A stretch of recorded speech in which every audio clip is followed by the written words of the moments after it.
It's a pleasure to be here with you this morning. My name is Philip Cornell. I am the Global Practice Lead for Energy and Sustainability at Economist Impact, which many of you might know by our former name, the Economist Intelligence Unit. And I'm very happy to be here to be hosting and moderating this session with you this morning. The energy transition has obviously been spurred by massive technological change. So costs for renewable energy, and particularly wind and solar, have plummeted, but they haven't accelerated fast enough to meet our 2030 and 2050 goals. And of course, the energy transition is about much more than just renewable generation. Flexible grids, storage, green molecules, electrifying end uses. All of these are going to be key as well to advancing clean energy. And with a renewed emphasis on the risk of fuel imports, particularly in zones of conflict or where there's reduced access to energy, accelerating the transition is also an energy security and a human development imperative. In sub-Saharan Africa, clean energy can be a tool to advance both, but we can't lose sight of real trade-offs when and where they occur, and what that means for financing conditions that are still often shaped by Western conversations. Inclusivity, equity, equality, as well as sustainability are all going to be key to a successful transition. And so I'm so glad to have such a panel as we do today. I think it's going to be a treat. But before we get to that discussion, I'd like to welcome a keynote speaker. Rana Adib is the Executive Director of the Renewable Energy Policy Network for 21st Century, or REN 21.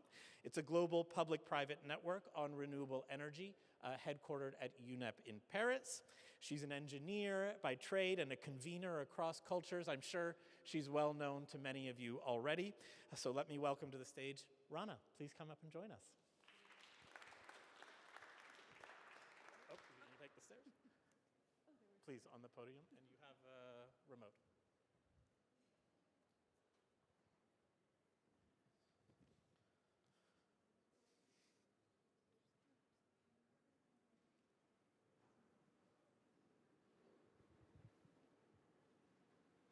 Can we get mics on the podium, please? Can we get to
So I guess now it's my turn. No, it's another one. Oh.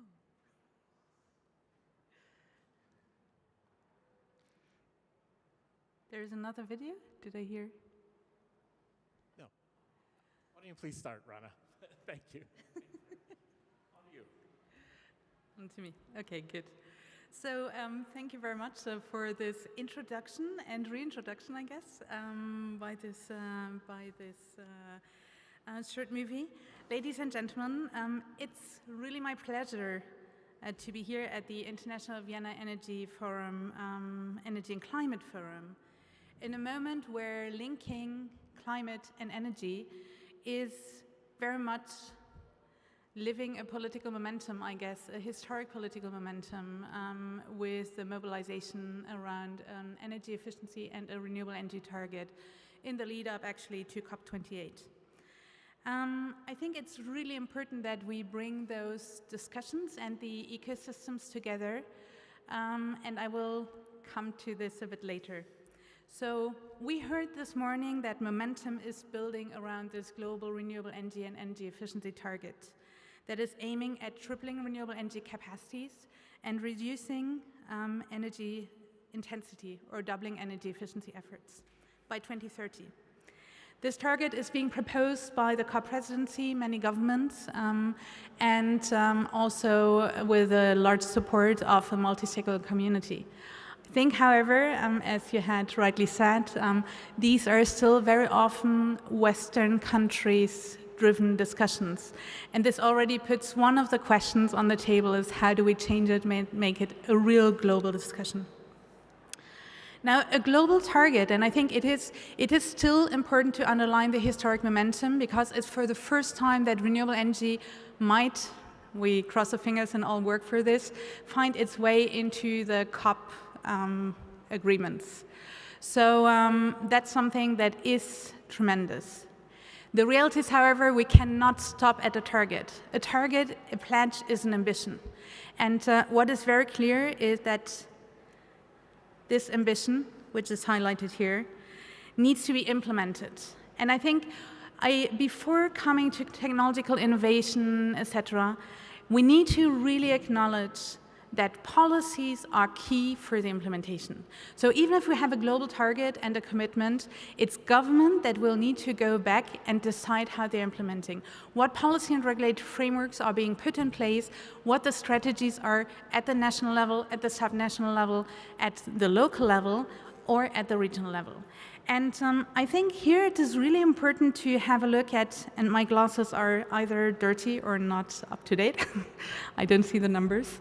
But you can see that on the left side, you will see regulatory policies on the power sector, on transport, and on heat. And here you basically clearly see that when we're looking at energy in general, there is mainly the power sector that has received historic attention.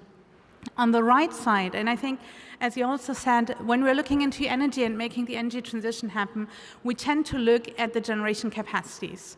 Today, everything which is infrastructure has moved into the discussion much more.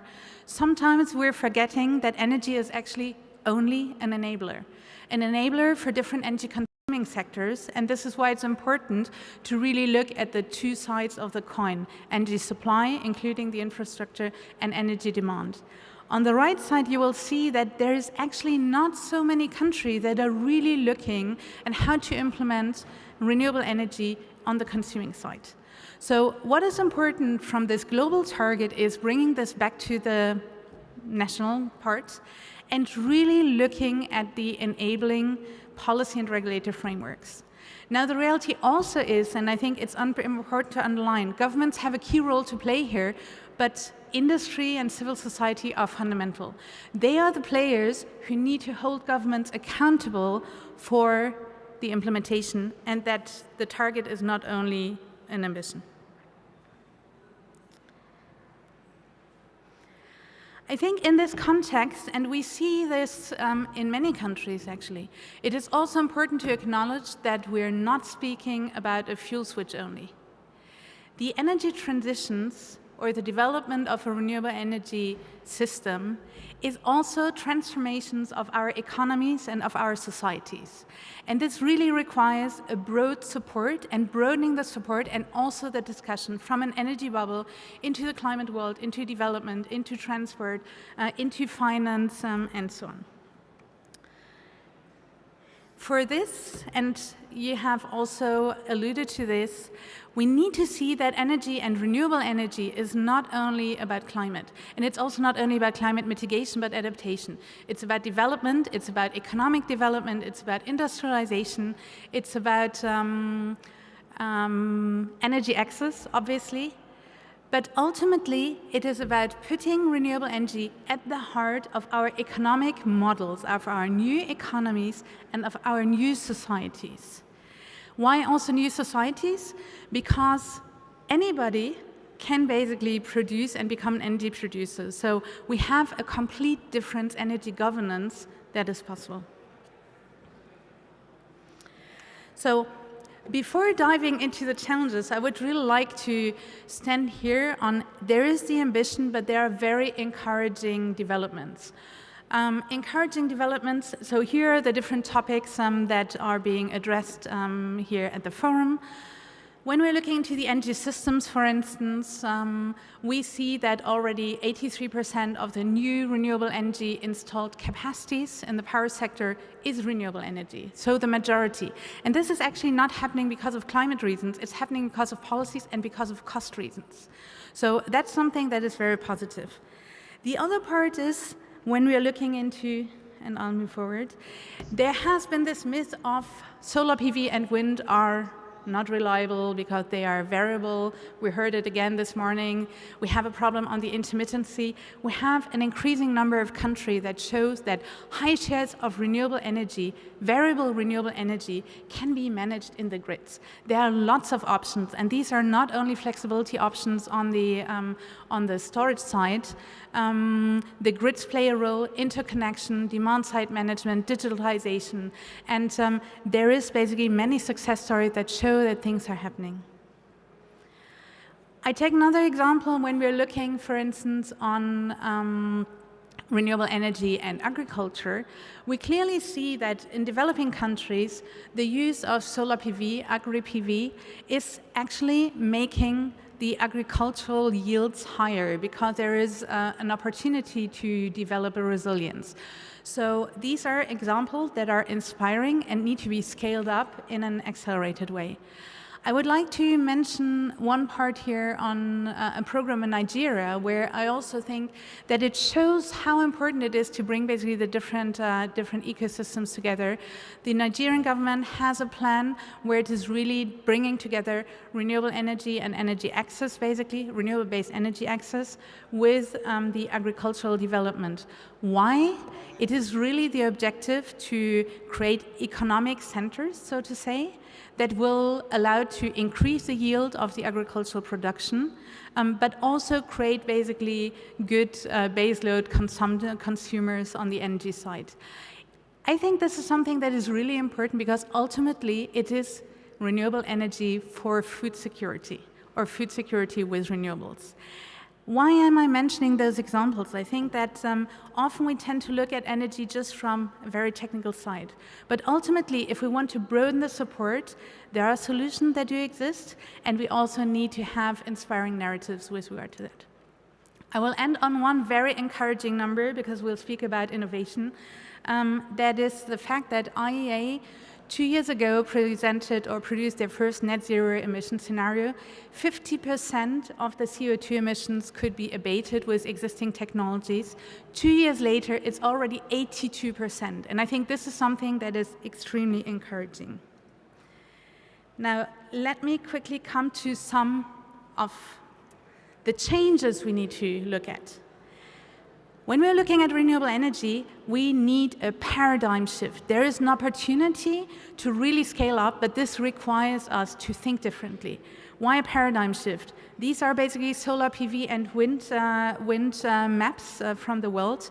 What you can already see is these resources exist everywhere. So we're not in a solution anymore where we depend on few countries that are producing and will export energy, but any country can at least contribute basically to their own supply.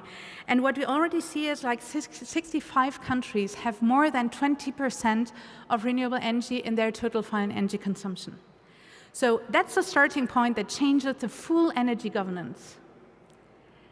And still there are basically some limitations.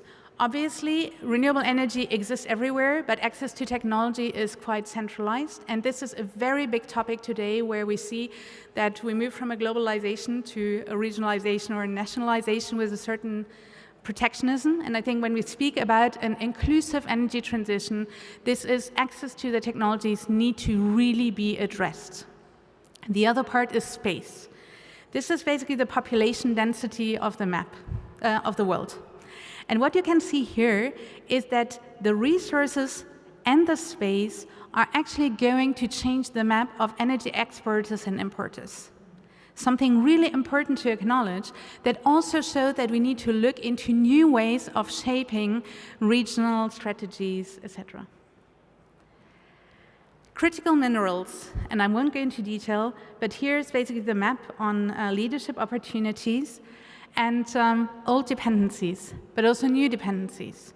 So on the critical mineral side, we clearly see that an increasing number of developing countries are basically key for the global energy transition, which also means that today we need to move away from a mine and ship concept into a local value creation, into processing, into allowing for economic developments for those countries. Last but not least, and again, Damilola has really highlighted it today in the morning, finance is key. Here are just some numbers. We clearly see that there is first a regional centralization on finance. China is leading with 55% of finance. Europe is following with approximately 11.5%. So this already shows a big gap. The most challenging part is that, for instance, Africa and the Middle East is only accounting for 2% of finance. And I think on the right side, which is an IEA slide, the big problem here is the developing world has the lowest finance in renewable energy, but is the highest population. And Helen has highlighted this a lot. By cutting ourselves off from those players, we're cutting ourselves off from the opportunity to build on their resources, their perspectives, and making those global renewable energy transition a real global renewable energy transition that has value for everybody and will bring a benefit for everybody. So I'm ending here on this slide. This is a campaign we are running from Rent on One side. It's called Reboot the World, where we're using AI to imagine the future. So the future is already happening today, that's a reality, but we need to shape the future in a new way. And what I think is really important to mention here, and we need to start bringing this in a very non-diplomatic way into this fora. Currently, the systems in place are historic systems that still anchor some power dynamic that are linked to historic colonialistic structures. The economy, the global economy, the finance world is reflecting those. And if we really want to build on the advantages of renewable energy, we need to change our approach to this. And this needs to be reflected in the global frameworks we're looking at. Whether we're looking into the trade frameworks, whether we're looking into the industrial collaborations, whether we're moving away from a north, south, east, west block thinking into something that really builds on the uniqueness of renewables. That is a local source, that can be a national source, that can be a regional source, not only to address climate, but to really develop our economies, to have social benefits, whether it is health development, energy access, education, etc., energy security, and peace. And we need to really create these spaces where we can sit together, bring the diverse perspectives together, really have the platforms where we can disagree to shape this in a new way. Otherwise, the transition will not happen and will not have the support it really requires. Thank you very much.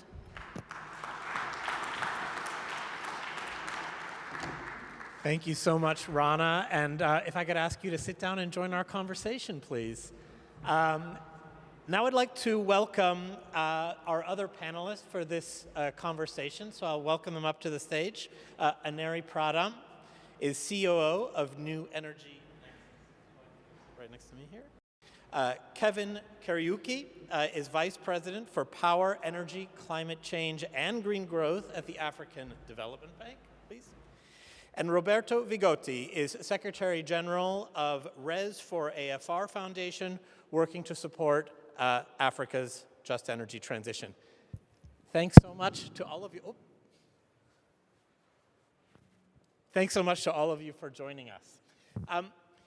You know, it was really interesting listening to Rana's keynote speech. You really get a sense of holistically what do we need. I mean, governance structures, sound policy environment, access to technology, and the impact and knock-on effects that clean energy transition has on so many other parts of the economy. And clearly the scope of this challenge is especially wide. So let me just start with an opening question to all of you that's equally broad. Maybe just tell me what you think we need to prioritize in order to accelerate the clean energy transition, the deployment of renewable energy, and how you're addressing that in your work. And maybe an area I can start with you, New Energy Nexus is obviously working to advance entrepreneurship in the energy sector in Africa. But please, what do you think is the priorities for us? Sure. Thank you for that question. And also thank you, Rana, for presenting all those statistics, because it's going to help back up what I'm about to say. So I think, so New Energy Nexus, for those who don't know, is a global organization that supports clean energy entrepreneurship. We believe entrepreneurs is the solution for more clean energy adoption, and that we just need to support and invest in more of them. And so in terms of your question, I really feel like there's a trifecta for creating an enabling environment for scaling clean energy solutions. And the first one is skilling and workforce development. When we talk to entrepreneurs, one of their biggest issues is not being able to find enough talent and jobs filled for the roles they need. And it's a huge problem and a huge opportunity. Who doesn't want to, what government doesn't want to increase jobs, right? So it's a massive opportunity, but it requires a huge investment from governments and civil society and universities in particular to really create those jobs, not only the jobs of the future, but even the jobs we need now. We need more electricians even in a lot of these emerging markets. And I know one of our panelists actually runs a lot of upskilling training vocational in Africa, which is great. But so workforce development, but that also means you need the enabling policies, the second bit of the trifecta, to create those jobs and support entrepreneurs to create the companies that are needed to create those jobs. And the third is you need access to diverse financing for diverse entrepreneurs. There's definitely not enough capital. I think we're going to hear this all today and tomorrow, that there's just not enough capital in clean energy. And but I want us to not just think of capital in terms of equity and that type of investment, but really the true diversity of capital, project finance, working capital that's really needed by clean energy entrepreneurs. And I just want to end with an example. In Indonesia, we run a program called the Bali Women's Climate Entrepreneurship Program.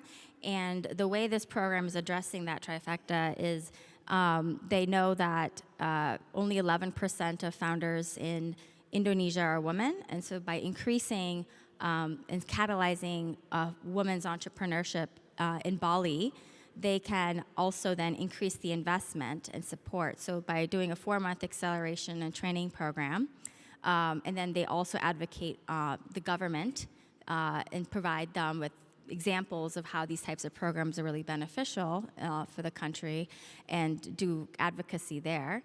And then the women entrepreneurs of that program who are, some of them are eligible to receive investment through an investment vehicle they've created called the Indo One Fund. So that's just an example of how supporting entrepreneurs can really catalyze local adoption of clean energy. Great, thanks. So obviously stimulating private sector activity, particularly at the entrepreneurial level. And I think, as you said, financing is going to become a really key question here. Kevin, at the African Development Bank, we just heard from Aneri that we need this diversity of capital. What role do you play, and what do you think are the big priorities now for advancing the deployment of clean energy? Thank you very much. I think, first of all, in order to be able to do justice to this question, we have to contextualize it correctly. And this was alluded to earlier on by Damilora as well as Christina. Africa has 57% access to electricity, which means there's 43% that doesn't have access to electricity. And that is the 600 million people that Damilora and Christina spoke about.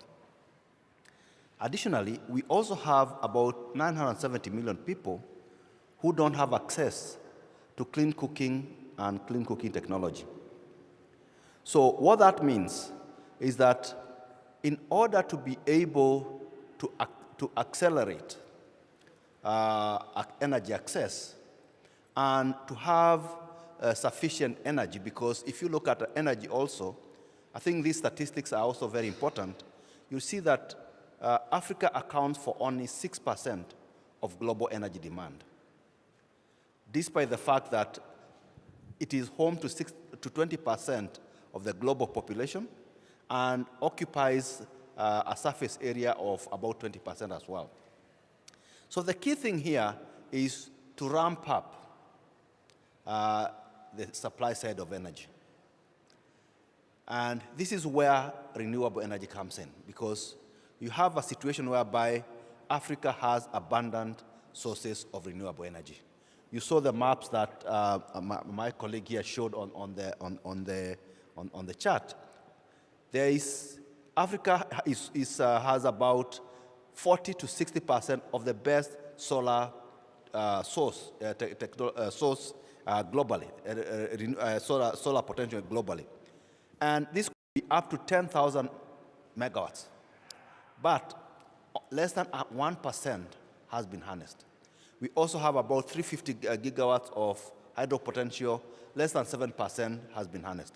So in my view, what needs to be done is to accelerate the utilization of these renewable energy sources, not so much for transition, because as I think Christina alluded in the morning, and I think I mentioned to you, I think in Africa, except for a few countries, it's actually about embedding a low carbon development trajectory as opposed to transition, because transition, you can't transition from almost 0 to 0. So it's actually more about embedding a low carbon development trajectory. So here we need huge energy needs. We need to develop that energy. We have the resources, but then why? What do we need to get there? Like elsewhere, in my view, there are three very important aspects, and she also mentioned this. Number one is finance. Africa needs about $100 billion per year to be able to at least double its energy demand. Mark, you have said we are starting from a very low base. By 2040, in order to be able to meet the needs then. So that's number one. We need a lot of finance. But the reality is, as my colleague also mentioned here, today, Africa only attracts 2% over the last 2 decades, it has only accounted for 2% of global renewable energy investments. And when those investments come, it's at very high cost. So that is one area that needs to be addressed, the issue of access to investments, and of course the issue of the cost of the capital. That's number one. Number two, very important, is the issue of technology. I think today I felt very reassured because there has been a consistent of messaging. We have seen significant reduction in what we call new renewable energies. That is solar and wind. But the reality, as the gentleman from the International Nuclear Energy Agency mentioned, they are susceptible to variability. She also mentioned about the issue of variability. So we need to be able to find sources of flexible generation. And in Africa, and I saw one statistic that, for example, Denmark is 93% renewable. To be honest, and I have nothing against the Danes, they're my good friends, I always doubt about the accuracy of that number. I have a colleague who's from Denmark, and she tells me that her bill shows that the quantum of fossil fuels in her bill is about 60%. So I don't know where the number of 93% comes from, unless we have advanced so much technology-wise that we can be able to discriminate electrons from solar, electrons from nuclear, electrons from fossil fuels, et cetera, et cetera. So it's not possible. So that's number one. So in my view, it is absolutely essential that we are able to develop the sources of flexible generation. And the key here is interconnections.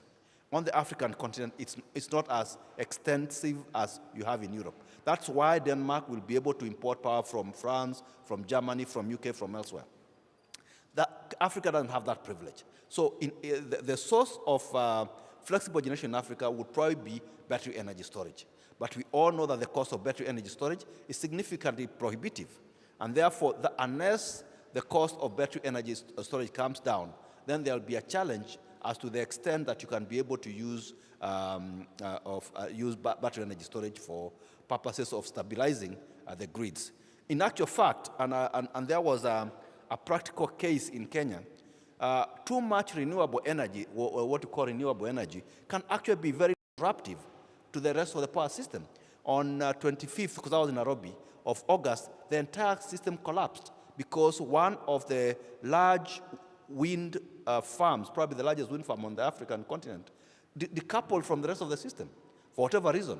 And there was not sufficient spinning reserve to be able to compensate for whatever it had been lost. And therefore, the whole system went down for 24 hours to 48 hours. And so so my issue is finance, technology, and last but not least, the issue of capacity. Not everywhere is there capacity to be able to, and I think she alluded to it, to be able to implement or to develop the new technologies. So that capacity must also be developed. Let me stop there. Thanks. Great, thanks very much, Kevin. And no, I think the point about the flexibility capacity is really key. I mean, in Denmark, yes, maybe at some days, 97% of the energy delivered is renewable. But of course, in Europe, we forget sometimes that Europe already has an incredible network of flexibility in an existing gas infrastructure, which a lot of Africa does not have already. Roberto, maybe I can come to you next. We've heard already a little bit about private sector financing. First of all, let me answer the gentleman on the back. Denmark can go up to 90% because at night, all the wind energy goes through a transmission line to Norway.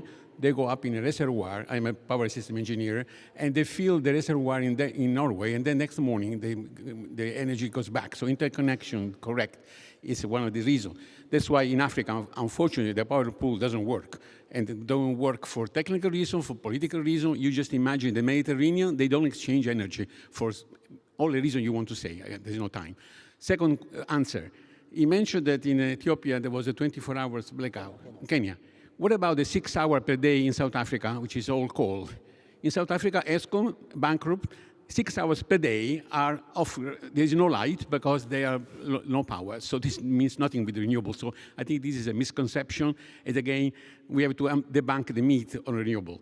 It's possible gradually to have intermittency and non-programmable if you plan your system integrated, meaning you have gas turbine at the beginning, you have demand-side manager. But now, maybe you should know more. In South Africa, they are running bids for renewable and storage together, and they are cheaper than gas. If you have to build a gas turbine for 600 or 800 hours per year to do the flexibility, it's much better you do renewable and storage. And South Africa is doing the first bids because they believe that renewable and storage, the cost of storage is going down, also thanks to the vehicle. So the technology is going up. So maybe even Morocco is doing this and Europe. So maybe we should be more attentive to say the renewable are not programmable and they're not standard. This is an old myth.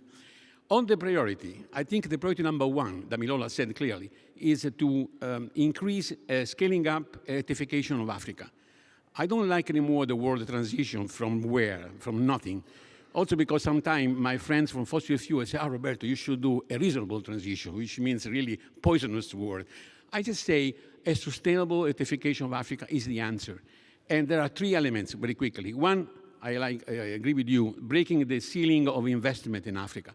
It's not only a technology cost, it's a money cost. If you build a solar plant in Italy, it costs 7 times less than doing in Africa because the perception of the risk. That's why we need the guarantee of investment. That's why the Commission now is finally doing a RISE project to guarantee the investors. Scaling solar for the World Bank tried, unsuccessfully because there is no impact because the government did not follow the old recommendation. I think it's a matter of willingness for the government to apply and the utility. Second point is the enhancing the policy and regulatory framework, which is number one in those countries. With UNECA, United Nations Economic Commission, we have done a 16-country review of the openness, attractiveness, and readiness of those countries. And finally, the African Union accepted this model as to study how you can improve those three elements which allow introduction. So regulatory and policy are probably the #1 issue. And you know very well that in Africa, regulatory are not always independent as they should be. And finally, improving the electrical infrastructure. Because we always fight between gas renewable, nuclear renewable. Actually, the problem is that you fight against Mercedes or Ferrari, and you don't talk about roads. And in Africa, the roads are not practicable. I mean, transmission and distribution line are very lousy. They are not only interconnection, which I agree with you will be a solution, but inside, they are not capable. You cannot even invest. The fact that the utility do not take a cost-effective tariff means they cannot even invest in the maintenance.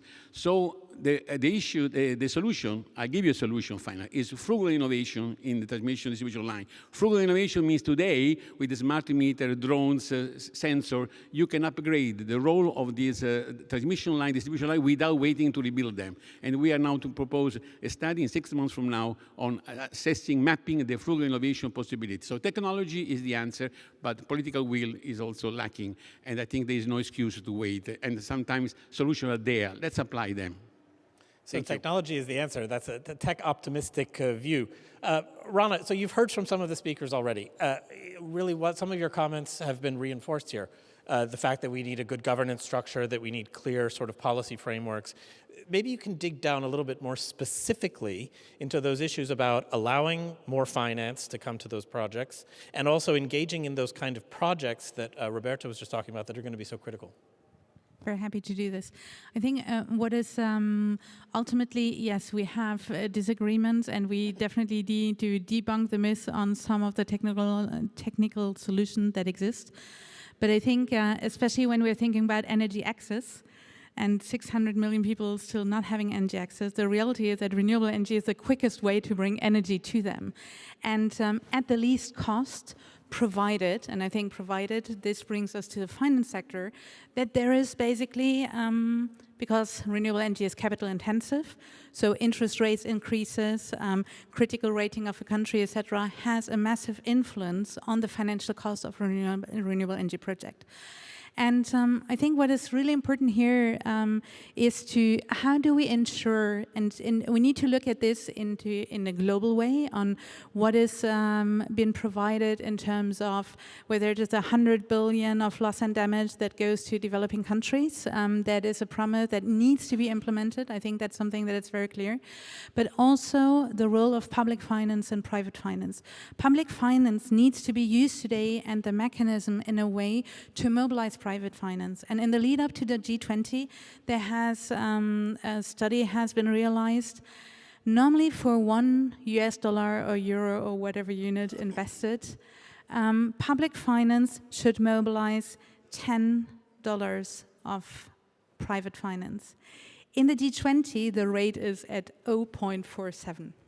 So I think this is already one of the things that really needs to be addressed. That's the first one. The other one is, because of the currency risk, that's also reality. We have basically technology that are being imported. There are two aspects to this. One is to really develop basically local productions and assembling. And also on the African continent, I think that's something where we see that things are happening and can happen because of the supply chain disruption that existed due to COVID. For instance, some of the off-grid, renewable energy off-grid developers have invested in a battery production in Uganda. That's a private sector doing it. And I just think we sometimes need to leave basically some of the old patterns and thinking behind us, but just agree that we need to go in this direction and make it happen and find innovative solutions to make it happen. And building on this, I'll come to the currency part, because very often today the project developers are carrying the currency risk. And this very clearly means that organizations, whether it is intergovernmental organizations, whether it is development banks, really have a role to play to embark the commercial sector and the commercial financial sector into renewable energy development, whether it is for entrepreneurship, because the reality also is, I learned this yesterday, in India, for instance, 10 million people. So India brings 10 million new workforces every year You see, very clearly, this is a massive amount of potential we need to tap into and accompany them for new solutions. But it requires finance dedicated to those players, and that's something which the public sector will not be able to do without really collaborating with the private sector. Great, thank you. And we'll do another round, and then I'm going to go to the audience for some Q&A. So please be thinking about questions that you'd like to ask to our panelists coming up. Aneri, we just heard a lot of reinforcement of what you said at the beginning, right? That it's about, first, technologies and how we get technologies into the market. How do we make sure the skills are there? And then how do we scale up the private sector finance in particular to be able to do that?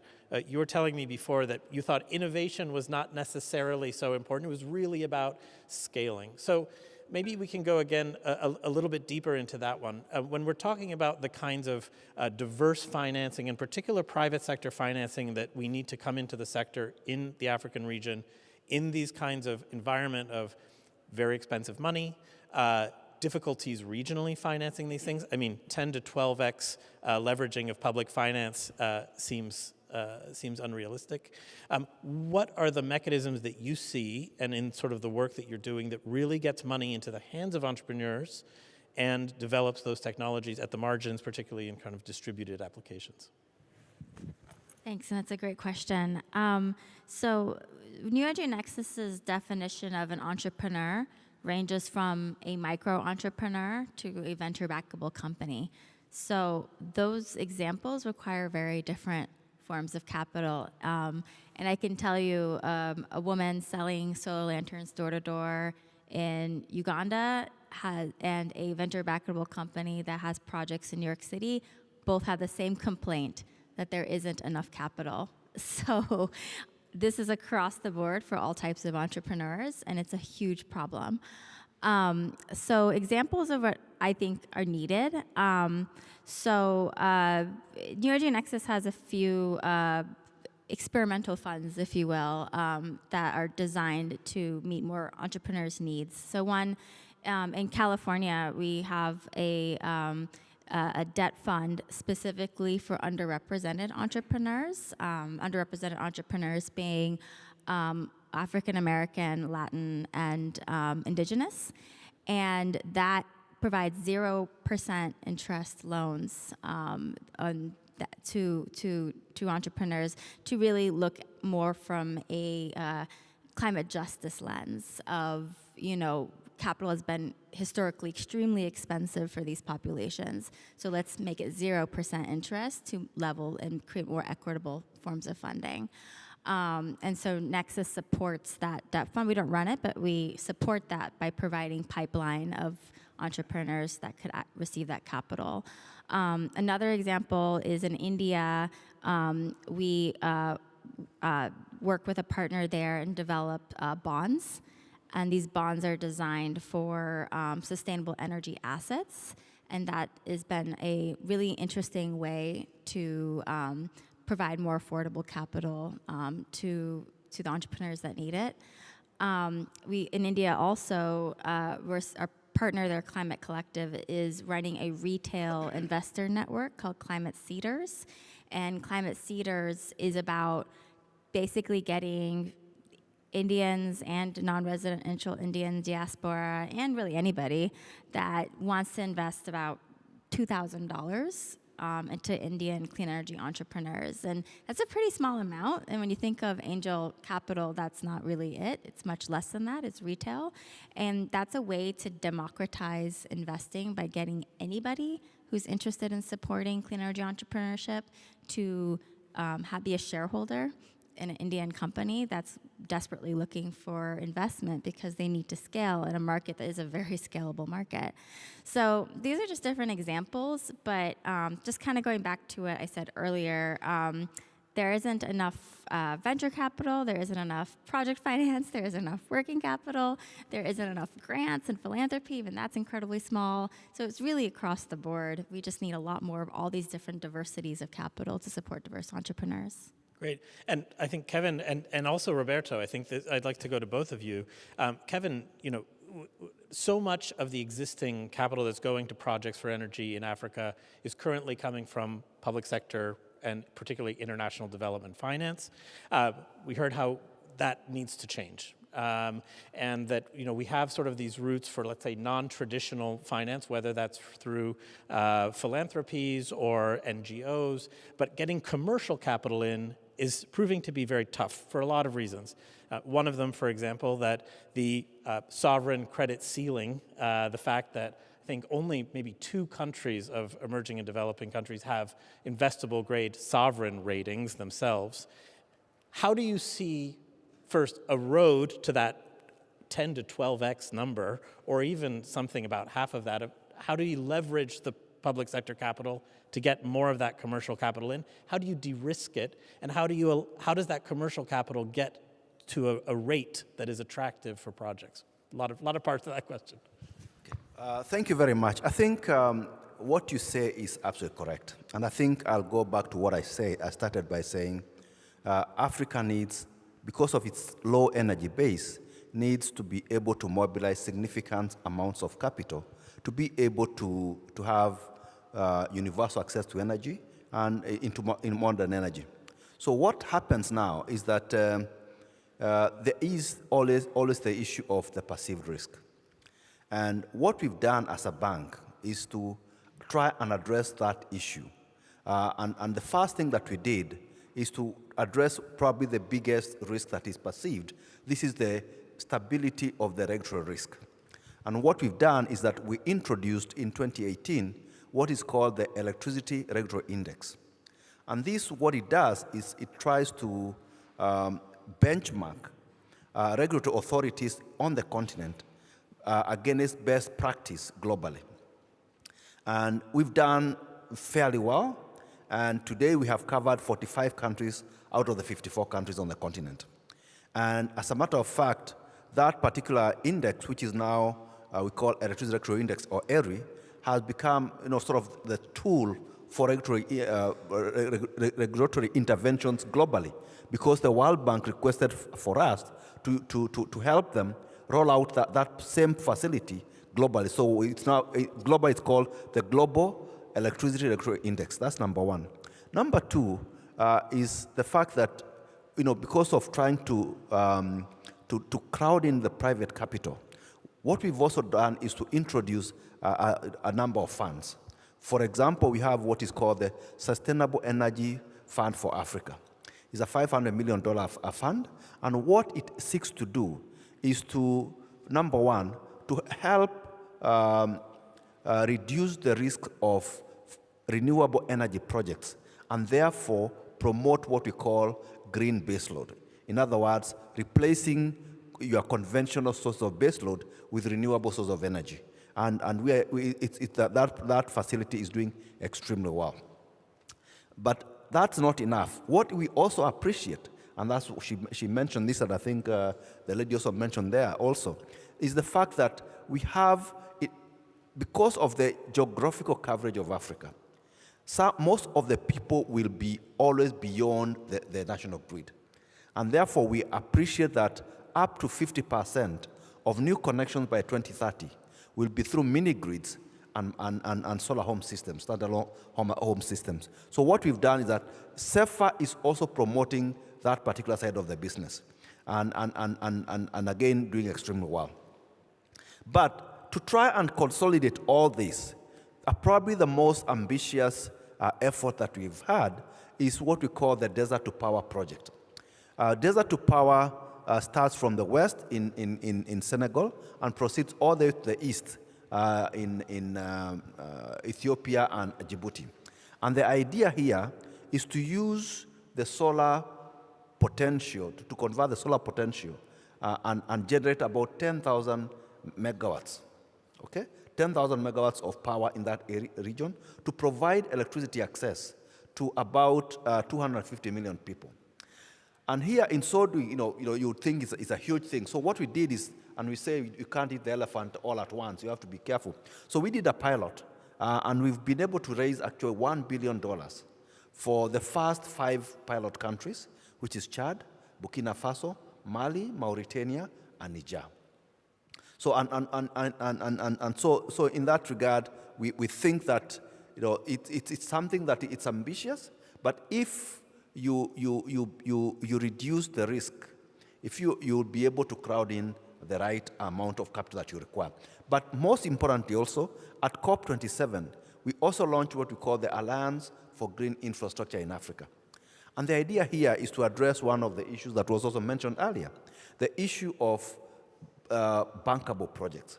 Because it's one thing to say that we have all these needs, but unless you have bankable projects, then you will never be able to develop those projects. Because for you to be able to develop a project through the private sector, because as we all know, public sector financing is a dwindling resource or commodity. So what we do is that we must make sure that projects are bankable. And so through this AGIA, or Alliance for Green Infrastructure in Africa, what we are doing is that we are going to mobilize about $500 million for project preparation and project development.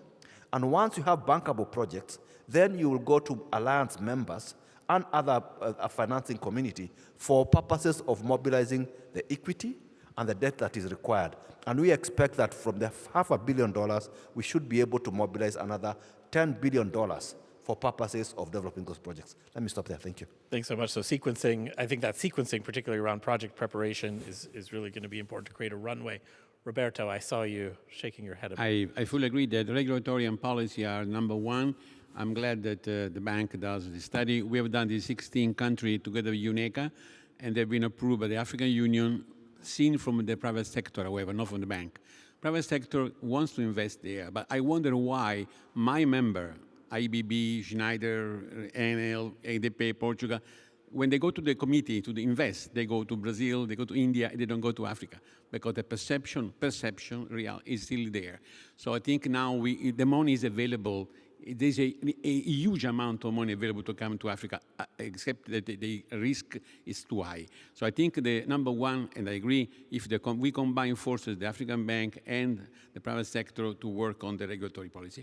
I want to underline that today, the World Bank estimates in 2-3% gross products lost because of the non-reliability of the power. And therefore, 80% of any industry there has a backup diesel, which is a disaster.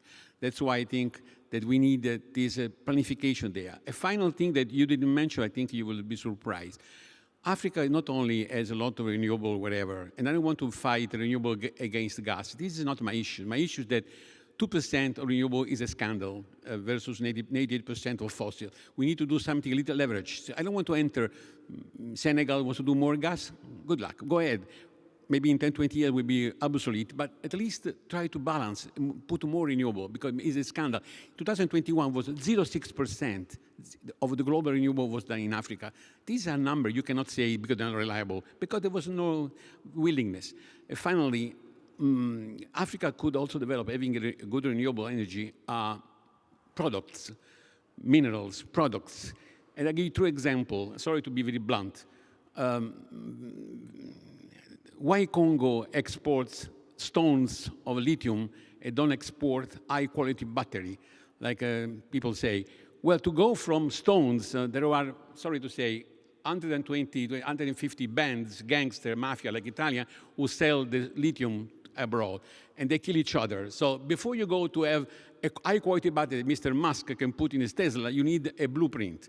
Like Benetton does underwear in Cambodia, but the blueprint is there. So we need to discuss how Congo can really make lithium not just a stone to be sold, but also the quality. Second, I love chocolate, dark chocolate, not Kinder. So why Côte d'Ivoire?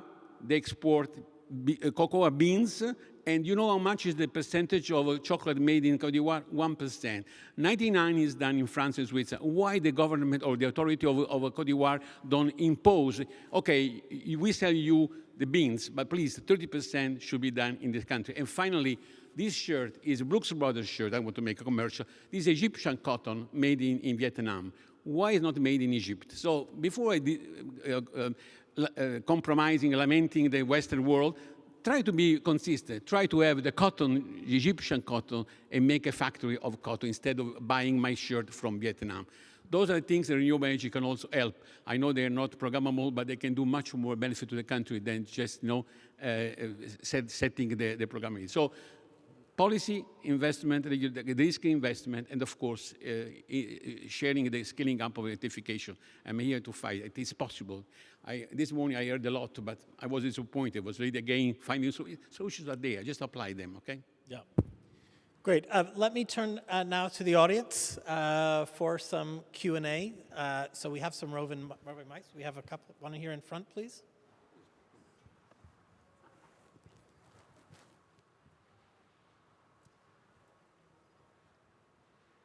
Just up here in the front, and then right behind. Thank you.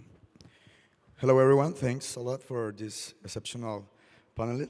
My name is Axel. I'm the Youth Energy Ambassador at C4All Youth Cohort Program. And my question is to Anya. Anya, I really got impressed about your efforts around sustainable energy entrepreneurships. Congratulations. My question is, how New Energy Nexus can support Latin American entrepreneurs to create new markets in India and Europe for our innovations and technology? Do you think it's possible to create technology transfer between our regions? Thanks. Sure. Unfortunately, we're not in Latin America yet. Neither are we in Europe. So there's definitely a lot of markets that we believe clean energy entrepreneurship support needs to be, but we also, as a nonprofit organization, have to raise funding to expand. But in terms of technology transfer, I mean, I think there's incredible opportunities in building a global network for knowledge transfer, and that's really what our goal is. There's genius in the program delivery that all the entrepreneur support organizations we support are doing. But though that genius isn't being leveraged in a form of collaboration to replicate those types of systems across the world. So by going into new markets, well, first we partner. We don't do it ourselves because, like when you need Latin American partners who are very strong in that market, who know the ecosystem, and then by including that entrepreneur support organization as part of our network, they can tap into our global network of, what is our Ugandan program doing to teach how to fundraise, or our Vietnamese program who's dealing with political risk, for example, and how do you manage that in those constraints, especially in countries where using words like a just transition or clean energy transition is actually not a good thing. So there's actually a lot of amazing learnings that can happen when you have a global network, and I do hope that we'll be in Latin America eventually. Great, thank you. Unfortunately, we're coming out of time, so let me get one more just behind on the edge here, please. Thank you very much. Hi, everyone. My name is Abdul Yakubu. I work with Sustainable Energy for All. So just from the conversations, I think it's been established that the key players across the electricity value chain are not behaving in a way that encourages investment. So from the regulatory standpoint, the regulators are not, really doing what encourages investment, cost-reflective tariffs. The energy companies, they are not, disciplined enough in terms of managing the assets. And then in terms of source of finance, it's important that, this sort of financing is sourced locally in order to mitigate this currency mismatch. So my question really is, why across board? Why is the regulator or political will, why is that lacking? Why? Then the energy companies, why is there no discipline in how they manage their operations? Because I see Africa, we're increasingly moving from, government-run electricity, corporations to privately run businesses. And also, lastly, the source of finance. Why are we not mobilizing local currency financing? Thanks. Maybe I could put that to Rana first, and then maybe Kevin.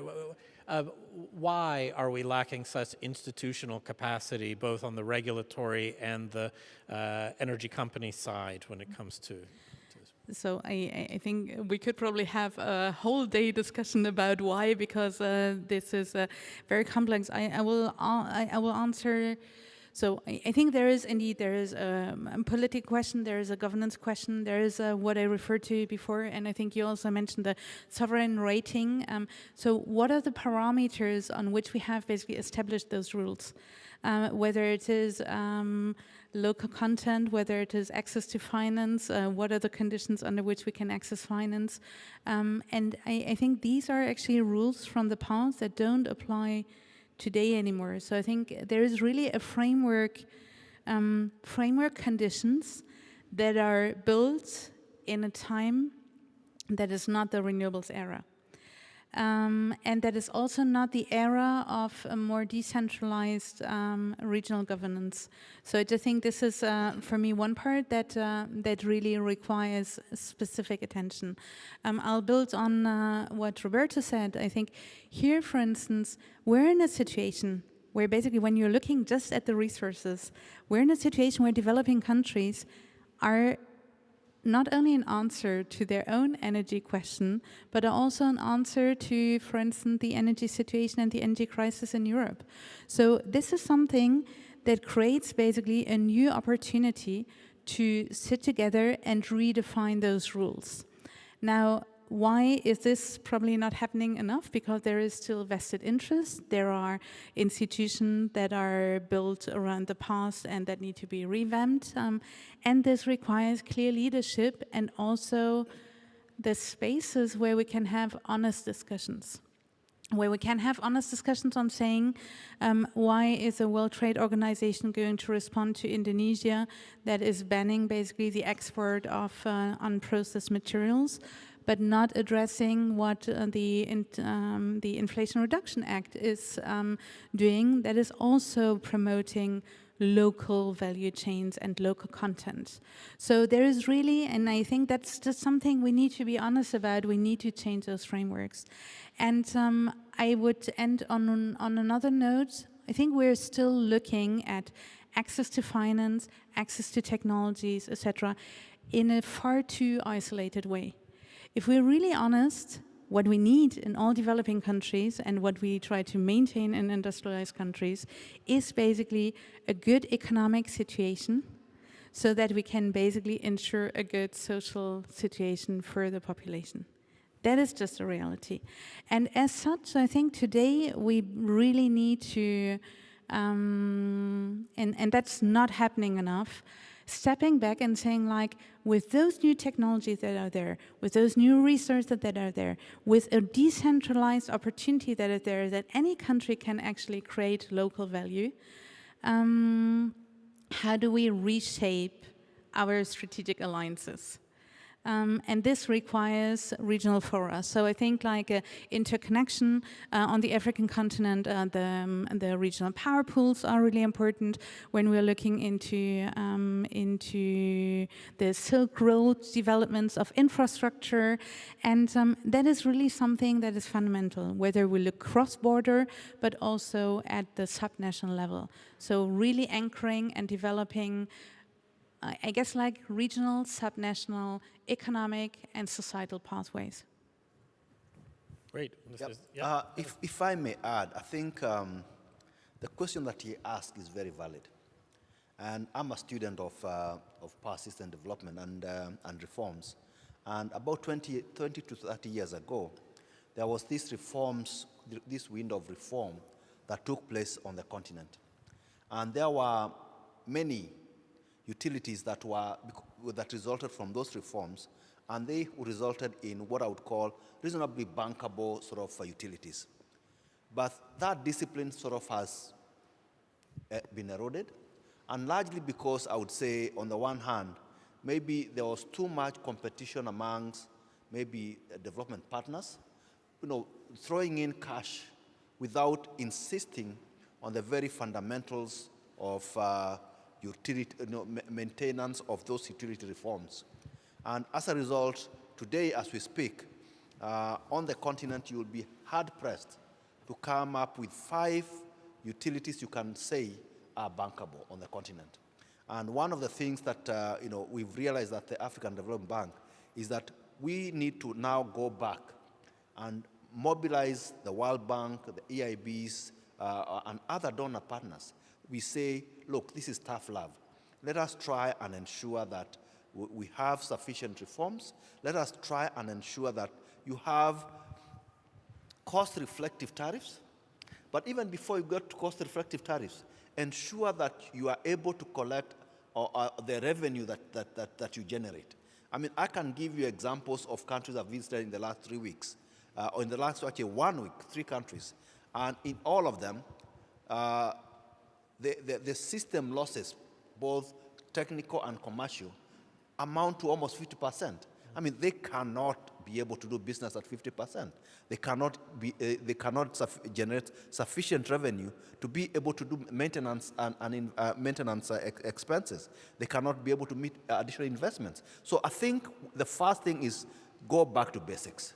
We want to work with them to go back to basics, address revenue maximization, correct all your revenue, reduce the system losses, and then once you do that, you can start worrying about migrating to cost-reflective tariffs.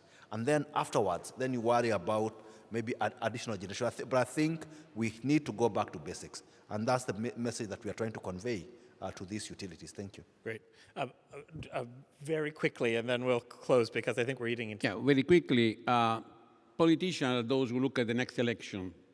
Statesmen look at next generation. South Africa is making this deal how to phase out 245,000 people working in the coal. You can imagine the lobby of the union labor. They are doing reskilling. So it means a strong willingness to do these things happening.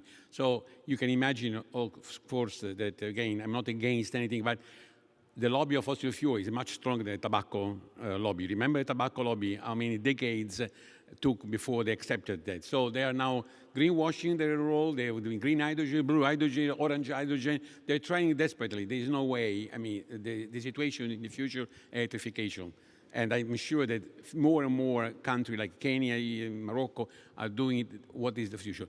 The exporting country, of course, they are intelligent enough to understand that saving their own resources will also be an opportunity cost, and they do renewable to keep saving their fossil fuel. I hope COP20, whatever, next one, 8, will be, even though, remember in last COP, there were 600 lobbyists for the fossil fuel, and the joke was, not mine, it's like you have a conference on malaria and you invite the mosquito to talk. Good. Well, I think we're going to leave it there. We've gone a bit over, so thanks very much for your patience. I think my takeaways from this are pretty clear, that it's really access to finance, access to technology, and developing sort of local human and institutional capacity, which is going to be super critical. And we can actually have that cooperation between sort of international financiers and the sort of pool of commercial capital which is out there, and match it properly with what's happening on the ground, then we can go forward. So thank you so much to all of my panel for joining me. Aneri Pradman, Kevin Kariuki, Roberto Vigotti, and Rana Adib. So much. Thank you for being here. And thanks to our audience for listening as well. Cheers.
Hello, everyone, and welcome to the high-level plenary on solutions for decarbonizing the built environment. My name is Dave Keating. I'm a journalist based in Brussels, senior writer for EnergyMonitor.ai, and I will be guiding us through today's conversation, where we're going to be talking about something that is really critical to the energy transformation, but it's also not so well known among the public. It's not the first thing that most people think of when they think about what generates emissions. So according to the International Energy Agency, cities are responsible for over 70% of the world's annual carbon emissions.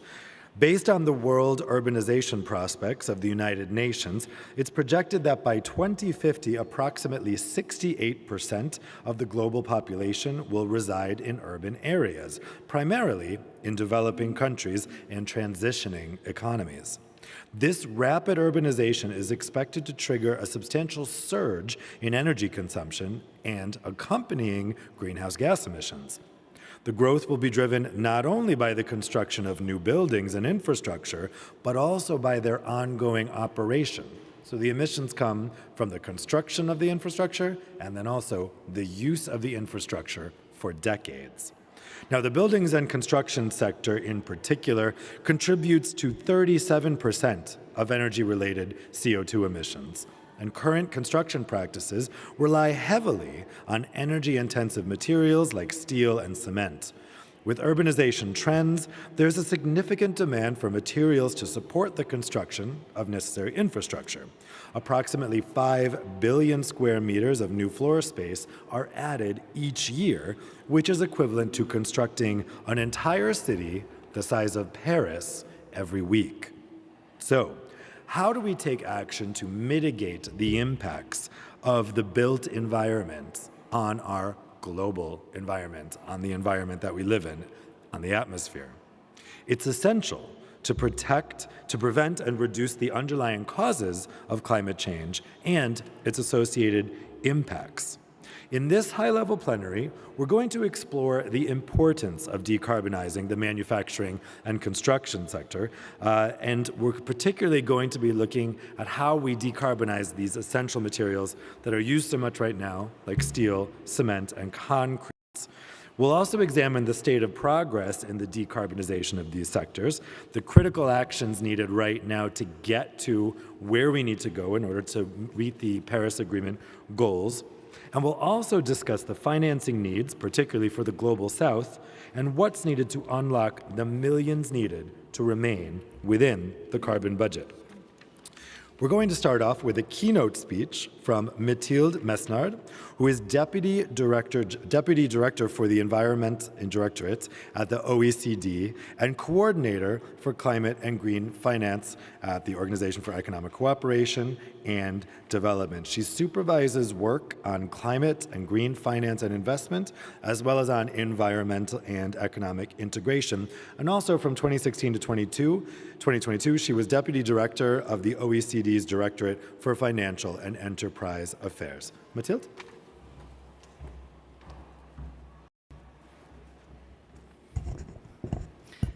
Dear ministers, dear colleagues, it's really my pleasure to be here today to discuss about this really fundamental issue.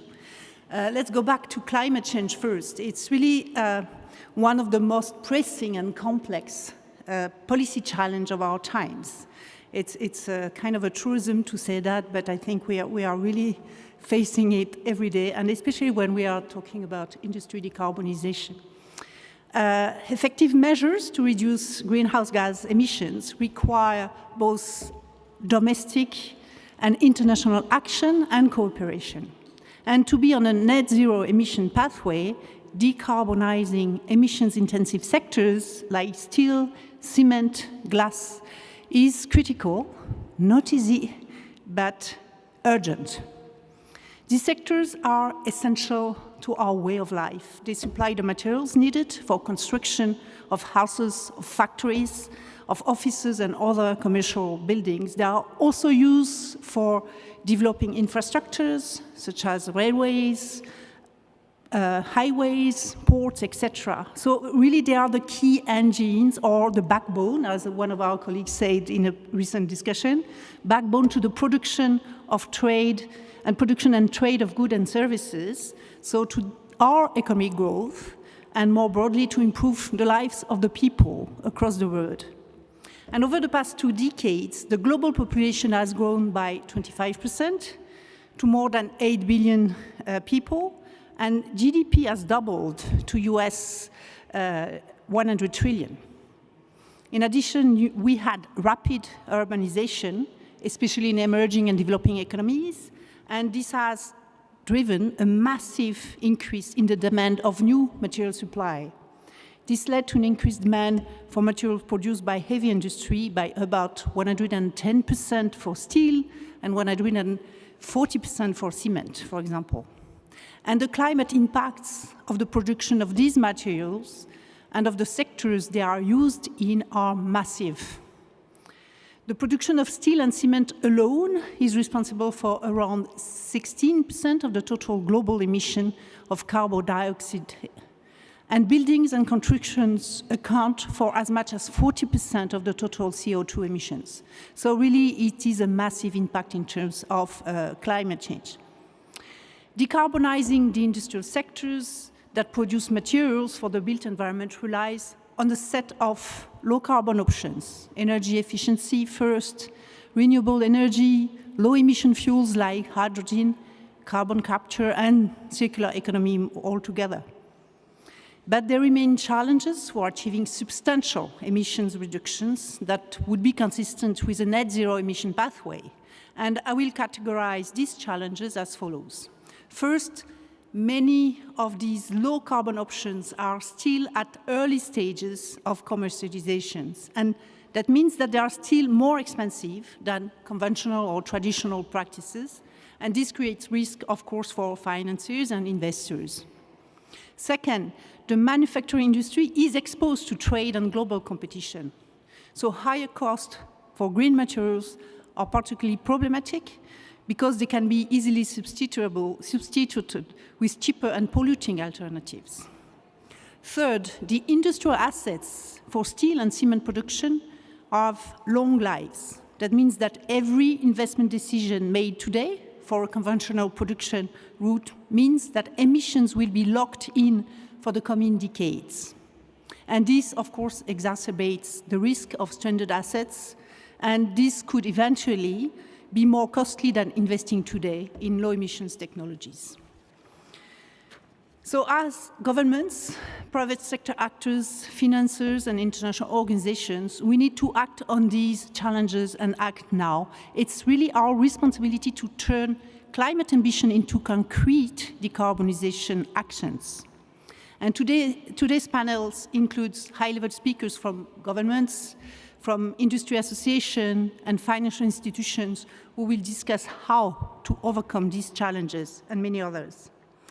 As at the OECD in the Environment Directorate, we support industry decarbonization, particularly through our work on financing.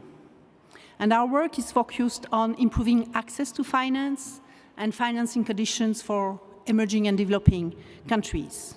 And this is particularly critical because it's where you have a significant share of the global material production, and it's where also new industrial materials are most needed to provide infrastructure and the services required for development. So, and this issue of having access to finance is one of the main obstacles. Private sources of capital will be needed to supply the largest share of the financing needed for a green-built environment. Of course, you have the public concessional finance, but it is limited anyhow. So we need to mobilize better and to mobilize more private capital and lock it for industry decarbonization. This is really crucial. So our work points to several ways forward to make this happen. First, the direct public support and concessional finance has a key role to play. The different types of concessional finance, be it guarantee,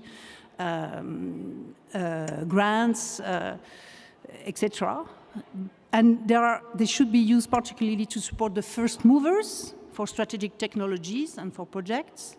But then you need blended finance structures that can help lower the cost of finance across the project life cycle. And you need de-risking instruments in particular to support the early stage technologies with limited track record or with higher risk profiles.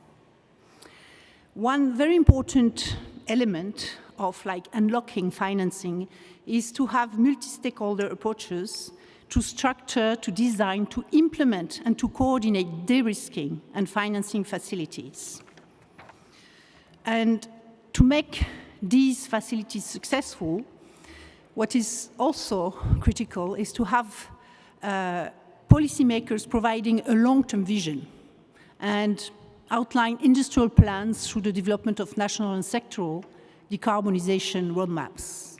We have discussed that in a previous session this morning, and some of the speakers said that we have enough strategies now, we have strategies everywhere, but probably we don't have enough sectoral, country-led decarbonization roadmaps.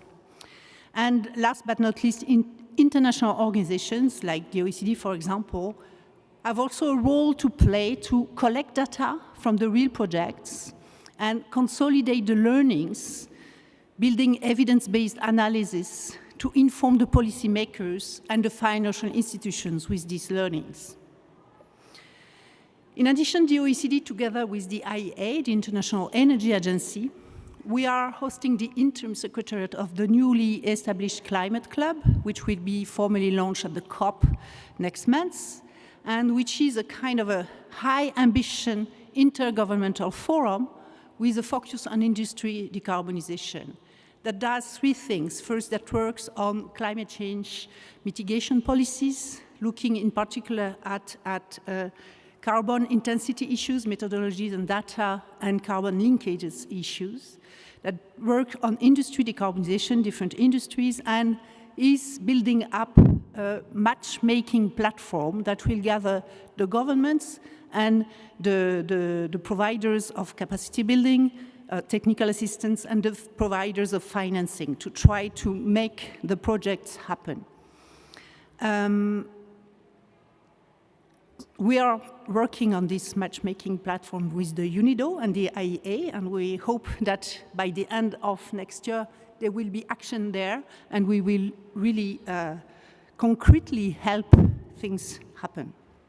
So before I end my intervention, I'd like to underline that, again, that decarbonizing the industry sector is both possible and necessary, but quite difficult. It requires better enabling conditions and the right financing instruments. So that's easy to say, but really difficult and complex to put in place. And this is even more critical, of course, in emerging and developing economies.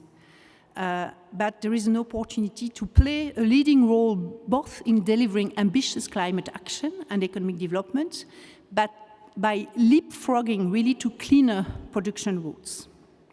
So as a conclusion, I'd like to congratulate UNIDO for organizing this week's forum, and I wish you all a fruitful discussion on this critical topic of industry decarbonization. Thank you for your attention. Thanks, Mathilde. It's particularly important, the point you made about these being global sectors and subject to global competition. I think that's a theme we'll talk about on the panel, and we'll come to you toward the end to get some final thoughts. I'd like to introduce now to you our panelists. So here on my right, we have Thomas Guillot, who is Chief Executive of the Global Cement and Concrete Association, the GCCA. He has over 20 years of sustainability experience on circularity and industrial ecology in both operational and functional roles. He led the GCCA's development of Wholesome's decarbonization program and its circular businesses, before GCCA, which was called Geocycle. And at GCCA, he leads the Global Net Zero Implementation Program. So welcome, Tomas. Then we have Luis Tinio, who is interim CEO of Climate Investment Funds. Luis is a World Bank Group veteran. He has over 25 years of experience in developing and implementing large programs, partnerships, and country engagements with the World Bank. And finally, we have Kirsten Dunlop, who's CEO of Climate KIC, which is part of the European Institute of Innovation and Technology. She's been there since 2017, and prior to that, she had roles in Second Road, KPMG, and Suncorp in Australia, also working in the UK and Italy for 15 years in financial services, consulting, and academia. And she can tell us a little bit more about the EIT and Climate KIC as well. So thank you all for joining us today. Let me start out with a general question for all of you. We just heard from Mathilde there that the tricky thing is the technology is there, right, to decarbonize these things. There's all this innovative technology. The problem is it's expensive, and these are sectors that are exposed to global competition. So Thomas, how can we incentivize the private sector to invest in technology innovation that supports decarbonizing these industries, even if it's more expensive a lot of the time? What are the main gaps constraining those investments? Yeah, thank you for your question. Maybe first I want to give a few numbers or perspective on concrete, and explain why it's particularly relevant to illustrate the discussion between North and South. Concrete is used, we say it's one of the most used material of the world, backbone of modern society, all this, but it's 80% used and consumed in the global South, only 20% in the North. And that's important because all the discussion we have on this, on decarbonizing that material, needs to take into consideration that the decarbonization needs to happen in these countries as well. It's not enough to have a great framework in Europe with innovation support, with EU ETS, or in USA now with IRA. We need also to contemplate that this type of model, this type of support needs to happen actually in other economy. And yes, there is China that has a big role in that, and we know that Chinese are active they are working on that, but we also know that the weight of Chinese in construction will reduce, and that will be transferred on India or Africa will pick up. So it's particularly important. So what can we do? I mean, you said it, and I think there is a few words that have been said by Mathilde, which were important, and I will start with the notion of de-risking. I was in the New York Climate Week some time ago, and there I met a lot of people telling me, we have a lot of money, we have billions, I'm ahead of a 1 billion, 2 billion, 10 billion fund, etc. A lot of people came to me and say, we want to invest in decarbonization solution. What do we do, right? And then we discuss, but what you realize is that they are ready to invest, but they are not ready to invest at a loss, right? And they want to have return on investment, sometimes even higher return on investment because it's a risky, risky geographies, risky whatever. And the question is, how do you convince these people that actually it's time to move and that this is actually an investable proposition, so to say?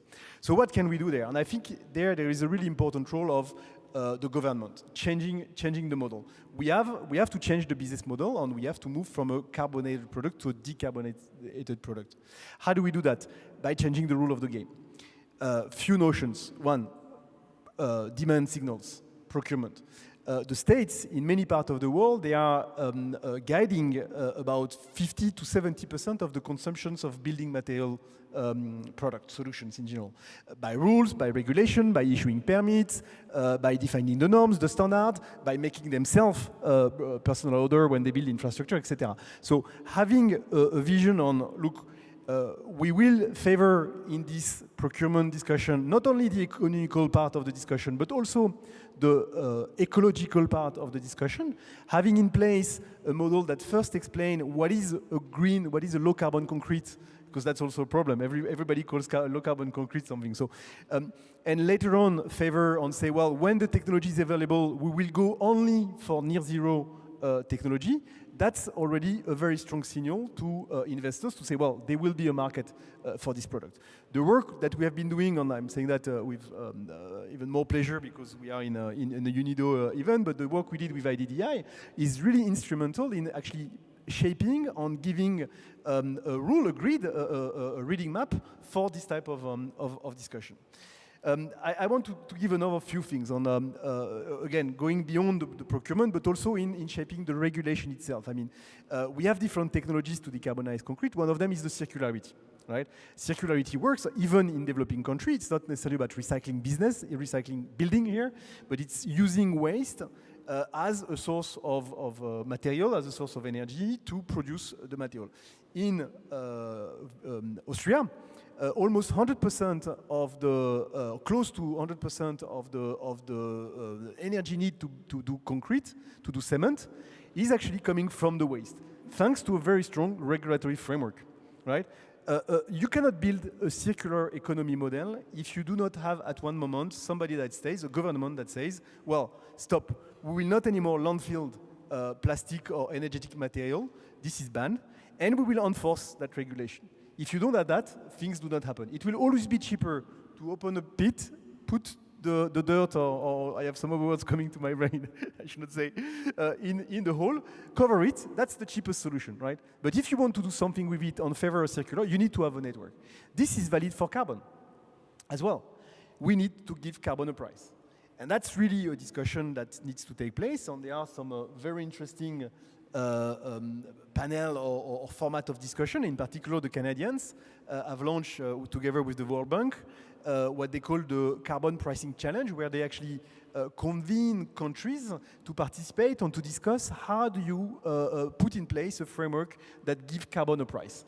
And we have to remind carbon, give a price to carbon and avoid carbon leakage. I think that was also something that Mathilde said. We have to avoid that then the dirty material, the carbonated material comes in the country in place of the local production. That's not the wish. So these are fundamental part, and these are elements that countries have to shape and have to develop in order to favor and to create the condition for these technologies to emerge. Luis, how would you say that we can encourage innovation in these innovative technologies that can decarbonize the built environment? I can see Thomas' point. Let me take a little bigger scope, because I think that Mathilde outlined three things.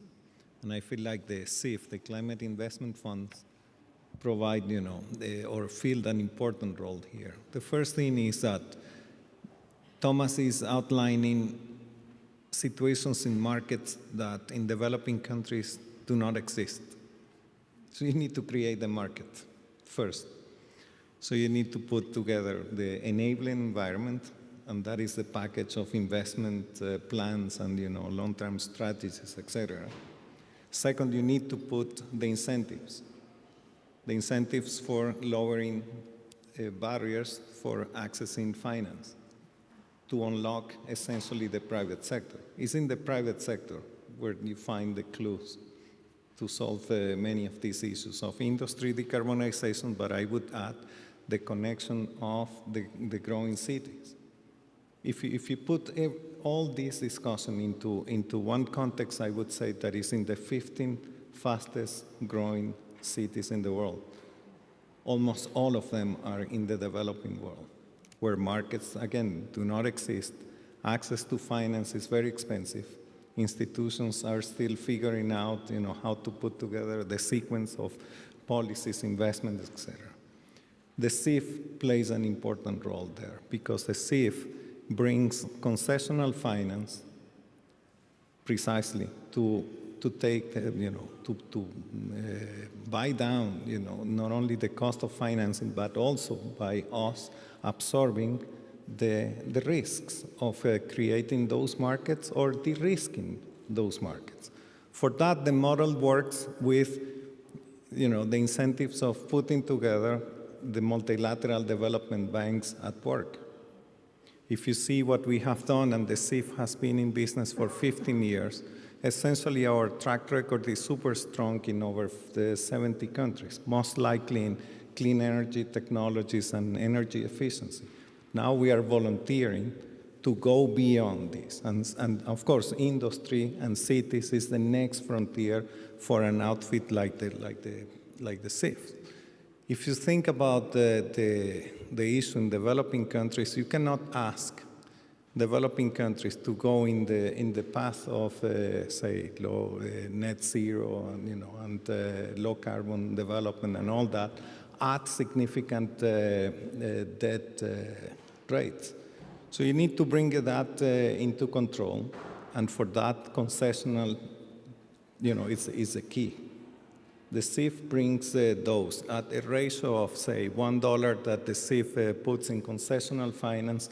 It mobilizes about $9 to $10 in multilateral development banks finance. That then tackles, or provides incentives for what Thomas is saying in the case of cement, steel, and you can keep going, because the fast-growing cities are needing pretty much everything, including all kinds of metals and all kinds of technologies. So if you think about the CIF as the largest pool of concessional financing, and you operate with this model that has been proven valuable and successful, then now you need to put more into it. Instead of diverting or going in different, you need to invest more in this type of outfits. And I don't claim that the CIF is the only one, but for sure over the past 15 years, the CIF has proven quite an instrumental element in the climate finance architecture. And of course, in the interest of supporting countries in their long-term strategies for decarbonization and resilience development. Kirsten, you're really focused on the innovation side here. How do we, there's these great technologies being developed, this great innovation going on. How do we get people to actually invest in it and deploy it? Well, let me maybe give a very concrete example which is very live at the moment. It's not a Global South example, it's a Global North example. And that is what is happening in Europe in the context of the Green Deal, and specifically what Europe has done to launch missions, so a mission-led innovation approach. And with respect to cities, that is the European mission on 100+ climate neutral and smart cities achieved by 2030. So that's an initiative that has 112 cities committed, 100 in Europe and 12 on the edges of Europe, to decarbonize by 2030, not through offsets, but through innovations implemented in the real economy in those cities. It's a big mixture. It's cities that are large, Paris, Amsterdam, Madrid, Rome, and it's cities that are mid-size and cities that are small. The reason why I'm speaking to this is that Climate Kick is the organization that orchestrates a platform funded by the European Commission to make this happen, which is made up of a number of very different actors who are actually seeking to solve exactly this problem. How do you mobilize investment? How do you mobilize innovations? And most importantly, how do you leverage what's there but is not integrated and combined to make that order of structural transformation possible in 7 years, which is not an easy thing to do. So a few reflections on this, because I then think it builds very much on what you're both saying and very much on your sense of the call to action, Matilda. The way this works, so think of this as a petri dish, because if Europe pulls this off, it sends a very significant precedent signal. And the idea is not that we wait until 2030, but that the process of learning how to do this and doing it now builds example, helps front runners really move, and shifts a very strong directional signal. So first of all, the fact that it is a mission-led logic very much speaks to this idea of long-term stability and enabling conditions. This is about a directional signal to markets across the whole of Europe and any industry embedded in global supply chains that trade in Europe, where cities are the market-making context, because this is where the biggest demand, the biggest procurement comes from, the biggest long-term planning and materials, logistics, supply chain, you name it. That translates into 3 concrete elements that are part of this initiative. One of them is an investment plan, which then looks at the economics of, if I take an example of Madrid, this is an investment plan that needs 3.5 billion per year for the next years in order to be able to get to a decarbonized outcome with something like a 32% return on investment. So it's not an uninteresting economic case, but it requires some really interesting blending, precisely to your point, of very different financial mechanisms that currently don't play together. But it is an economic plan, an investment plan, and a trajectory for action. It's combined with a climate action plan, which means looking at baselines, looking at what the emissions obstacles, enablers, the materials are. And it comes with a governance innovation plan, because this is possible with multi-level governance and with an agile mechanism for allowing communities, districts, residents, local councils, the city government, the regional government, the national government, and the pan-European level to play together. In the case of, for example, Spain, one of the things the Spanish government has chosen to do is mirror this mission initiative nationally so that there is a greater market signal in terms of procurement and take-up. It requires a significant shift in terms of information architecture, data collection. But what happens is that and we are seeing that already, the Commission has translated this initiative into labels. So cities have now received, the leading cities have received a Climate City label. That's something that they can then take to industry and take to market. And one of our efforts, in fact, is to bring in the big heavy emitting industries, cement, steel, glass, plastics, and so on, and look at, between now and 2030, what is needed in terms of supply. Who's ready with that order of supply? The answer to which currently is no one. And how do we begin to layer in?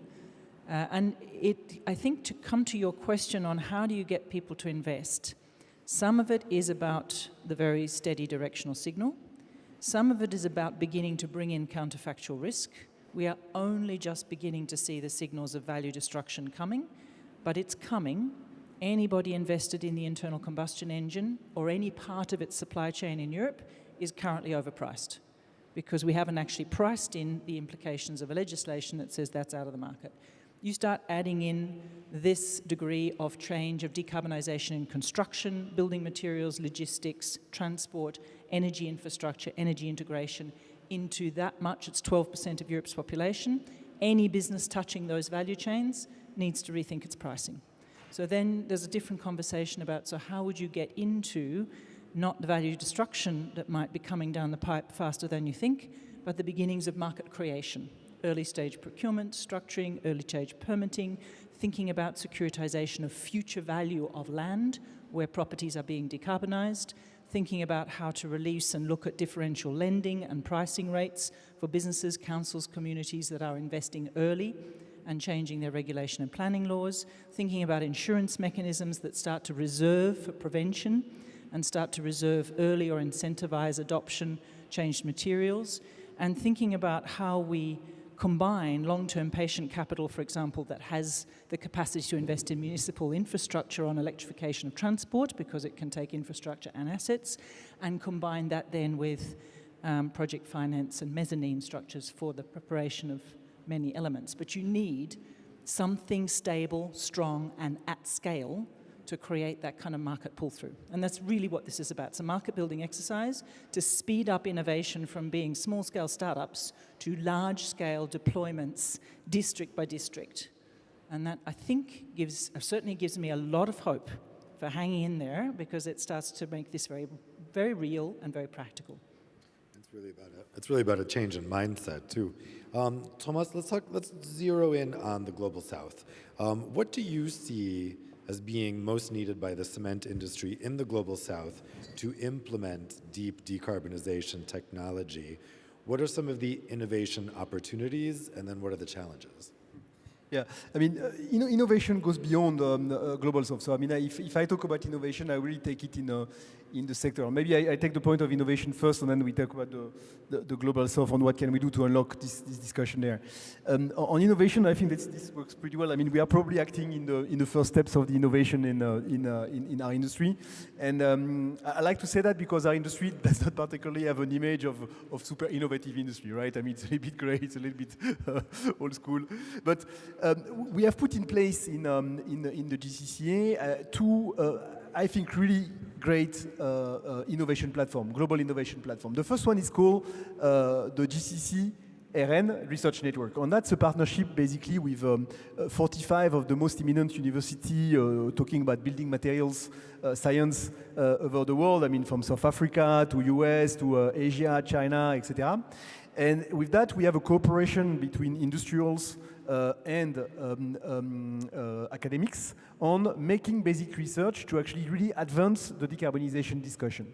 And today we have about 75 PhDs working on whatever it is, different, very, very focused decarbonization themes, from artificial intelligence to material science, the use of whatever molecule, polymers, or whatever you name it, into the system on to make it advance.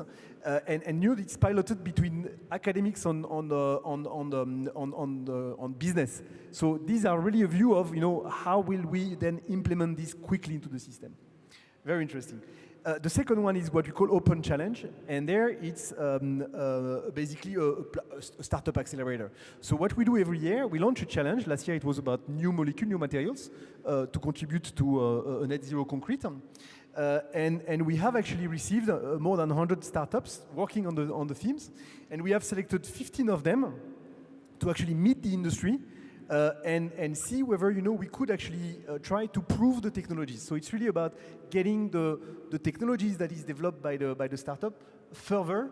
They have in the theory of startup, they call it the valley of death. You have this TRL system. It's a bit complicated, but and you quickly accelerate the moment where you say, okay, I have something which is great in lab, but I need to test it in situ, in industrial. We are accelerating that moment so that technology is making itself through, and we have some great result in that.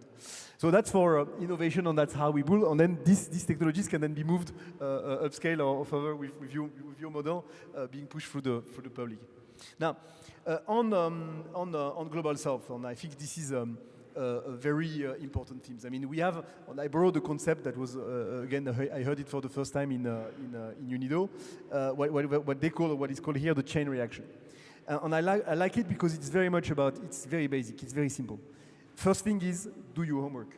Us, industry, we need to have everywhere in the world, in all geographies, within all cement actors, players on the market, a clear understanding of how we're going to play the technologies that goes to decarbonization. There are, in our roadmap, global 7 technologies. We need to understand how do you play these technologies in South Africa, in Thailand, in India, etc. On the intensity of these are not the same necessarily. They vary from country to country, from situation, etc. So that's really the first thing. But while doing that, you need also to understand how do I relate to my government to create these famous enabling conditions. So circularity, how far can I go?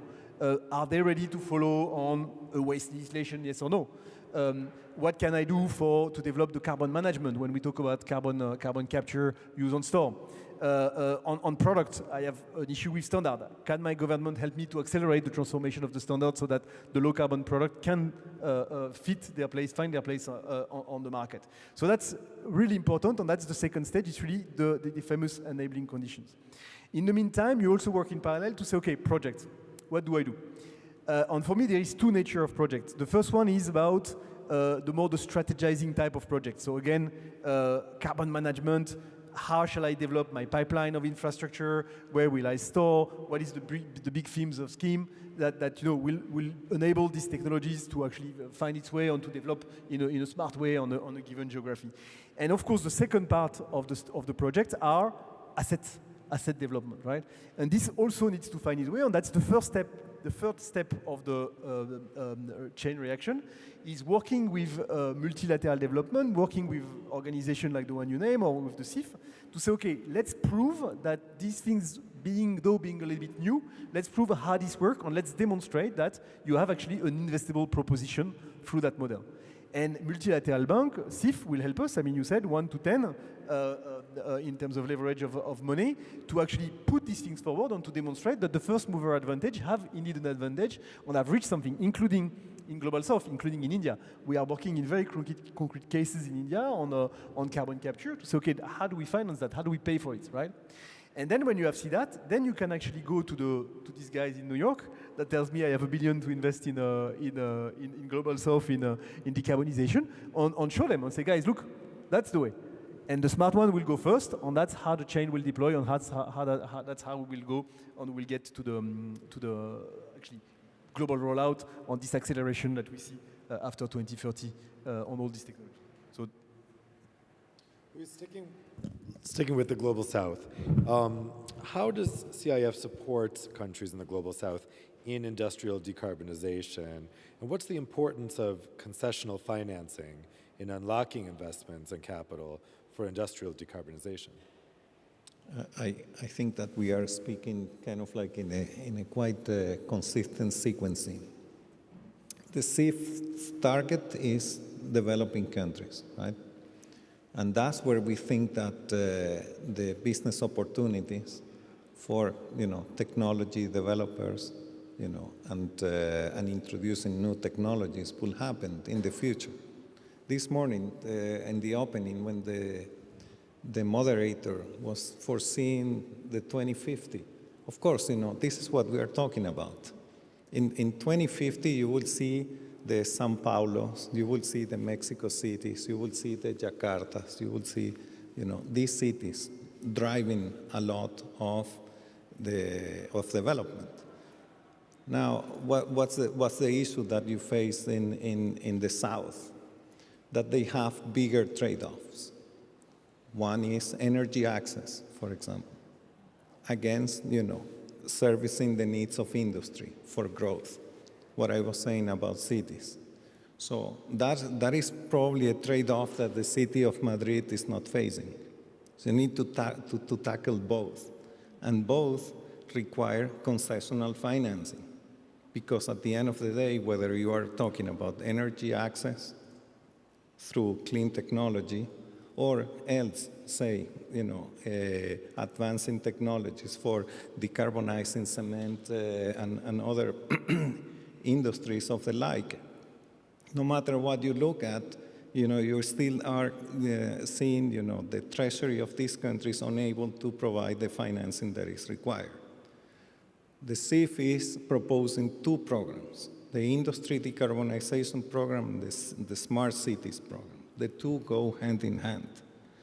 And if the model that I explained, upon which the CIF has proven a solid track record, good experience, dialogues, etc., by bringing this programmatic approach that you also outlined, say, for the city of Madrid, or Mathilde was outlining at the outset as tools required to advance decarbonization, no matter what sector you are looking at, then that's how it clicks. Because now you are not only unlocking financing, you are working at the upstream part, bringing assurances to the markets that there is stability, predictability in the financing, predictability in the policies and the business environment, and downstream by bringing the de-risking elements that come along with concessional finance. That's what we are proposing for the South. There is no other way that you can solve the climate crisis of the future if you don't put an effort and a focus on these countries. The CIF is outlining a strategy for these two programs. And as I said at the beginning, targeting, say, the 15 top fastest growing cities is a good idea. Building upon the investment plans that we already have in more than, over 70 countries makes sense because it's modular, right? You are adding more pieces. We are talking about decarbonizing in a mitigation way. But let's not forget that there is an adaptation side of this. Similarly, if you are talking about, industry decarbonization, is because you are building the cities of the future which should be resilient, and they need to use, the best technologies precisely, not only to mitigate or reduce emissions, but also to be resilient, stronger, and so on and so forth. So urban planning needs to integrate these things, risk reduction, not only financially, but also, to natural disasters, and all this needs to be integrated. The CIF is putting these packages together. We hope to launch these two programs very soon. And I would say that, say, if we are capable of raising, say, for industry, $300 million, we are capable of mobilizing $2–3 billion in this for this environment, and let's see if we can then try your solutions right there. Karsten, it sounds like part of the struggle here is about visibility to really where these innovations can go. What do you think could be the path-breaking innovations that bring a larger visibility on decarbonization in these heavy industries? Well, so I'm going to answer that question. I want to do one really quick thank you for bringing in something which is very closely related, which is this piece on adaptation and resilience, because it's very connected then to the path-breaking innovations. One of the things I am most worried about when I look at the work that is happening in cities is the assumption that the technologies that we're using and the ways in which we're applying those technologies and materials, construction, everything, is going to be an extended present of our current climatic conditions. And every single time we have a conversation that says, have you designed this tarmac, cement, steel, glass, structures for violent storms, heat of 50 degrees plus, etc.? Nobody's thinking about it. So it is deeply worrying, and I really would love to triple emphasize that matters. I think the other element, if we're talking about cities in the global south, which is also relevant for the global north, it's just the global north hasn't realized what's coming, is informal cities. We cannot only talk about cities as if they're formal settlements. We must be talking about cities as formal and deeply, widely growing informal settlements, and think about what is the urban design, spatial energy planning, spatial planning for cities that are composed of both, and accept that we're going to be dealing with more UN cities for a long couple of decades than we're going to be dealing with structured cities. Because we're an overshoot. We are not going to be holding to 1.5 degrees with the best will in the world. So one of the things that I then am going to come back to this question on breakthrough technologies is the biggest innovation challenge is designing for the integration of what we have now and the scaling at system, kind of scaling the combination of things to the point where we get actually new alternative ways of living and alternative ways of expecting to live. And that also needs to design for the extent to which we need resilience, not just in climate change, weather condition changes, but in social instability changes, because we're dealing with contexts where the breakdown of social order as food and water systems start to come under extreme stress and energy systems come under extreme stress is imminent, or is at least very predictable. So this comes then to some of the breakthrough technologies, because it means we need to shift our thinking from, is hydrogen the answer to energy? It's an answer. One of the biggest problems is it's stuck in a particular set of ideologies around how energy should be done, instead of possibly being used to address some of the less exciting but immediate needs on storage, where we could be doing a hell of a lot more faster, instead of romanticizing the idea that we're going to have a set of hydrogen solutions on X, Y, Z. Another is geothermal. We know that geothermal has enormous untapped potential. What we haven't really addressed yet is how we think about getting the scale right. So modular geothermal, which is now beginning to be very possible. It's a form of energy democracy that's literally put a pipe down in a house and bring up heat from the Earth's core. You don't have to drill very fast, and you've already got very far, and you've already got enough to run energy. But of course, if we do it that way in panic, then one of the things that we lose is the value of load diversification across multiple systems. So then it's really about thinking about how do we devolve energy to communities and districts and do spatial urban planning that is therefore deeply community designed, community owned, community structured. So you're getting into something that shifts from the individual technology to the real breakthrough innovation is how do you design the combination, the use, the scaling, the right sizing of technologies to meet with governance, community structuring, ownership, usefulness, utility, and resiliency, where we need to, for example, have redundant energy supply, or we need to be able to suddenly deal with fluctuations. I think the other major area where we know there's a huge possibility and where the Global South will lead the world is in biomimicry, green chemistry, nature-based solutions. And in the global north, one of the things we're going to desperately need is those solutions for historic buildings, where we have not the resources to intervene into big, extraordinary, take the Hofburg, extraordinary expensive interventions we're working on the assumption that we heat this volume of air or we cool this volume of air. We're going to have to start thinking about nanomaterials, cladding, surfaces that heat and cool, including our clothing, including buildings, because we don't have the materials to do the kind of structural changes that we need. So there are shifts in technology that are not obvious. They are more about paradigm shifts. And I think actually the technology that matters the most is the human capacity to learn and relearn how do we expect to live. How do we learn to live with less resources, with more efficient requirements, materials, energy, with much more creative and deeply intertwined relationships with nature, in historic buildings, in developments, in informal settlements? That's the very front edge of innovation that we need to work on, transformation of ourselves. Yeah, the most important technology is our own brains. I like that. Let me check if there's any questions from the audience. Do we have anyone with a question? Yes, right here at the front. I'm not sure if we have a microphone. This gentleman here. Thank you. Thank you. Hello, everyone. My name is Axel. I'm from Latin America. I'm the youth representative for C4All at this program. And my question is for Kristen.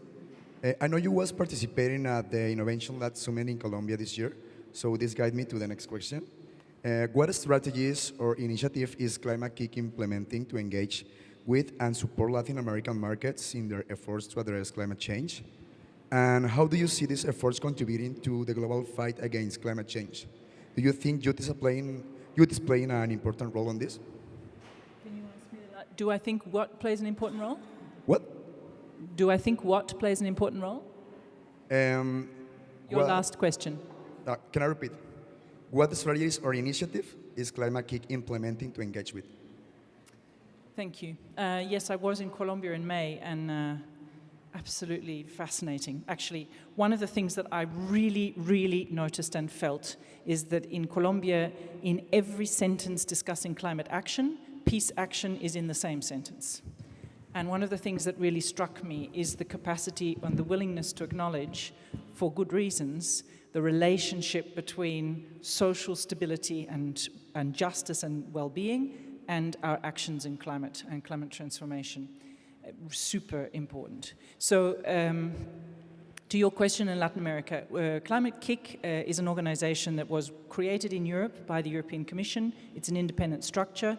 It operates in 60 countries, and it works in Colombia, for example, and in Brazil, in other South American, Latin American countries. What we currently do is innovation incubation, acceleration, and innovation ecosystem building. So essentially building a capacity on the ground for solutions development, incubation, deployment, and acceleration. I think that's incredibly important, and there are a lot of learnings from the last 13, 15 years in Europe in constructing effectively a field of climate innovation that didn't exist in 2009 when Climate Kick was created. But it also worries me, if I'm honest, around the way in which the divide between the global north and the south is still patterning out in a request for an approach to innovation that I would consider 20 years old and out of date. Still focusing on the development of individual solutions, single-point solutions, still looking at an investment in entrepreneurial journeys that then seek financing, whether it's concessional or venture capital, and still fragmented, therefore, and perpetuating a deep fragmentation.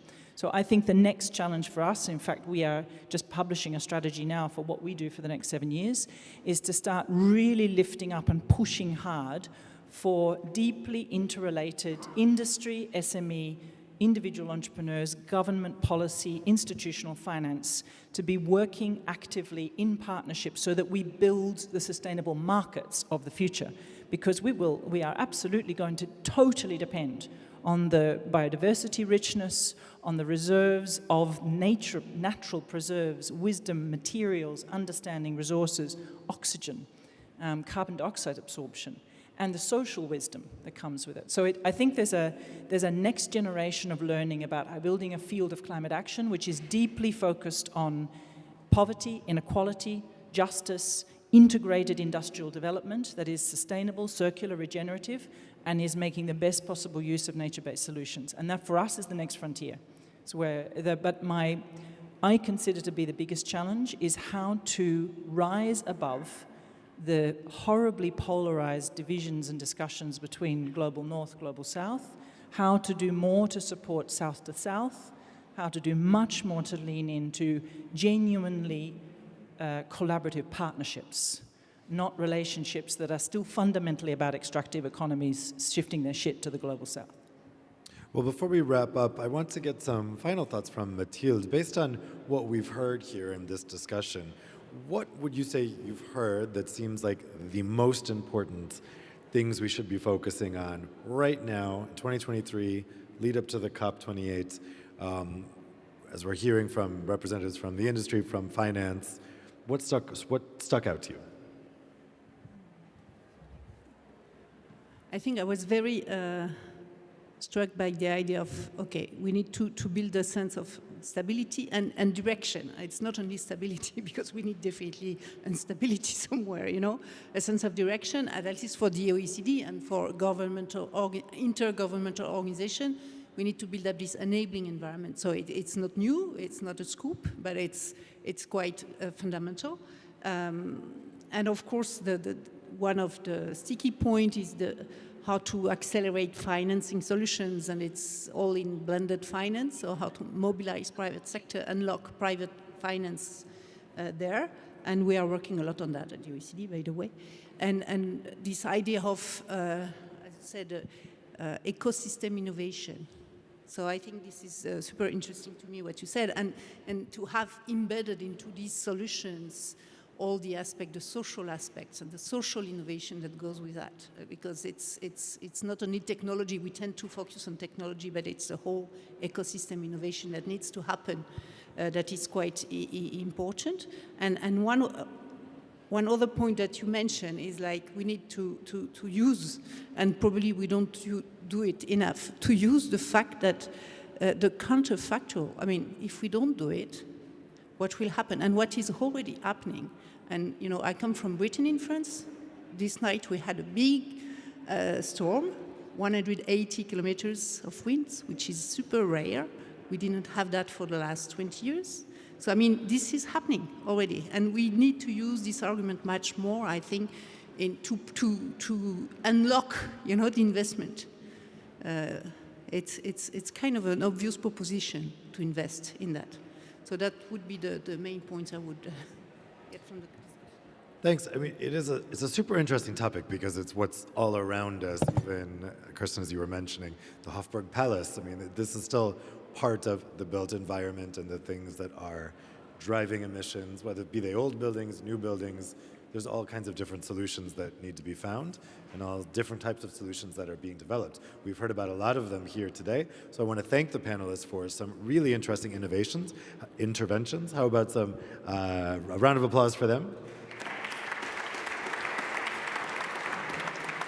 And thank you all for listening so attentively. I wish you an excellent rest of your day.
Good afternoon, hello, and welcome everybody. Yes, yes, yes. Yes, we can have a round of applause for that. Well, hello and welcome to this session on solutions for powering sustainable agriculture.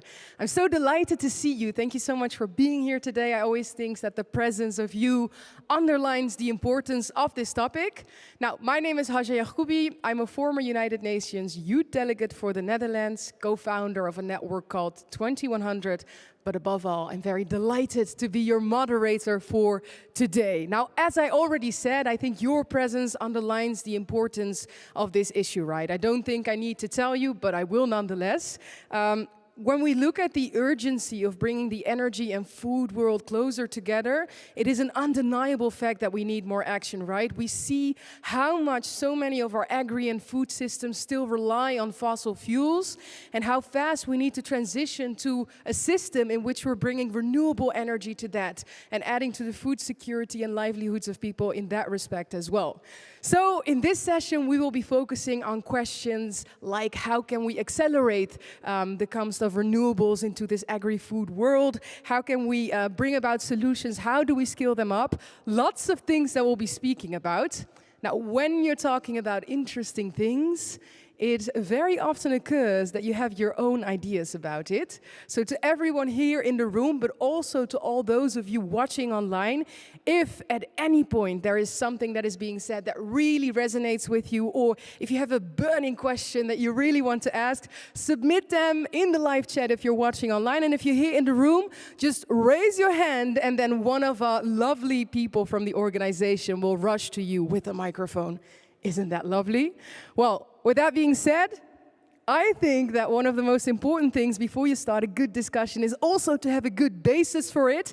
And let it now just be the case that we have an incredible keynote speaker to start this day off. She will tell us more about the urgency and importance of bringing that energy and food nexus closer together. So I am going to ask you for your biggest round of applause, the CEO of Power for All, Cristina Schirera. Give it up for her.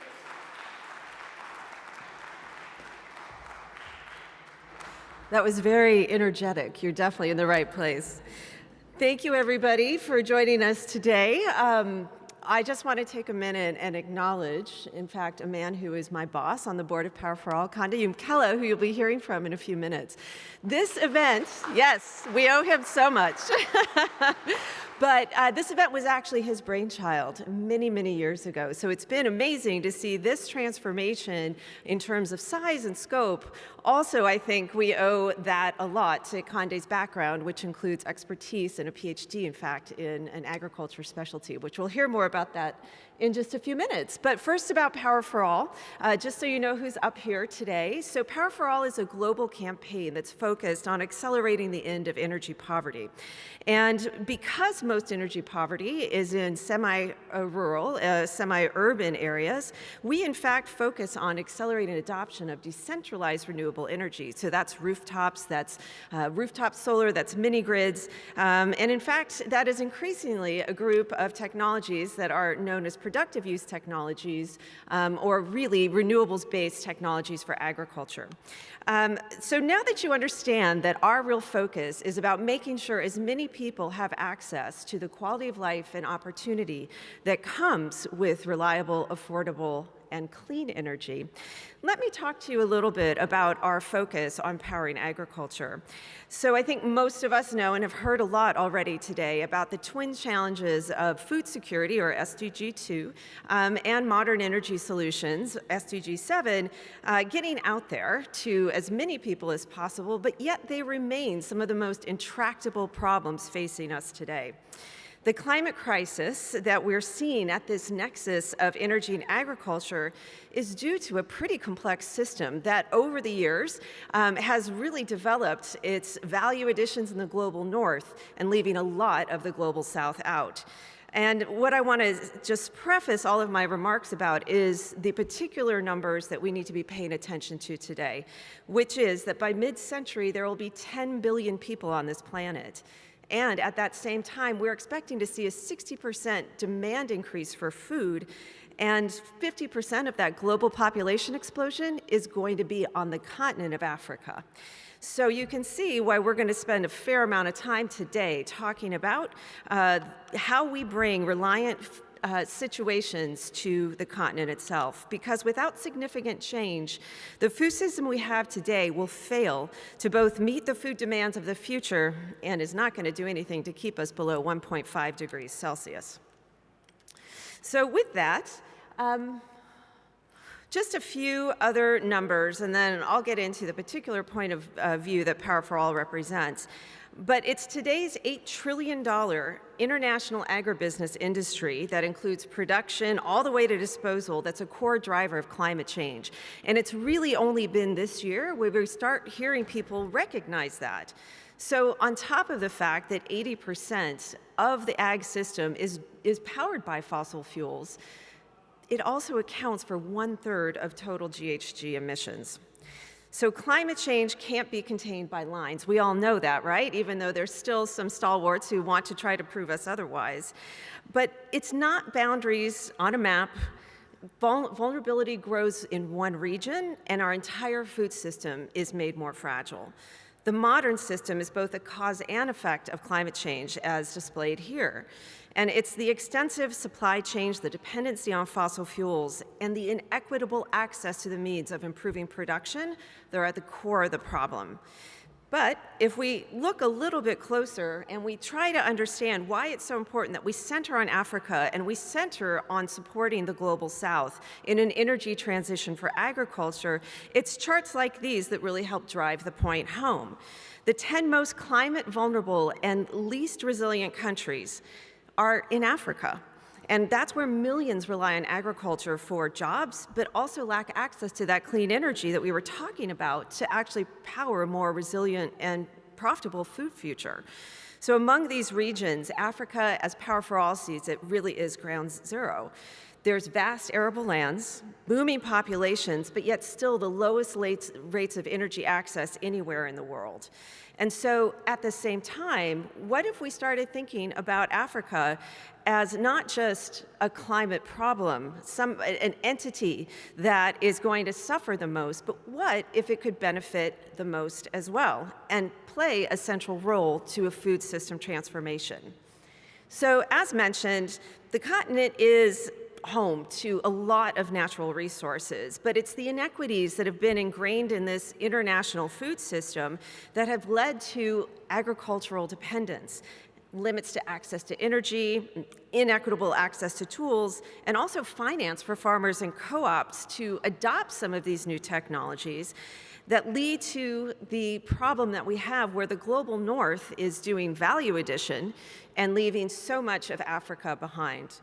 With over 600 million people without power on the continent alone, decades of compounded income inequality and a growing climate fragility, the African continent has been systemically prevented from realizing its full agricultural and human potential. But it's Power for All's supposition that decentralized renewables can change that.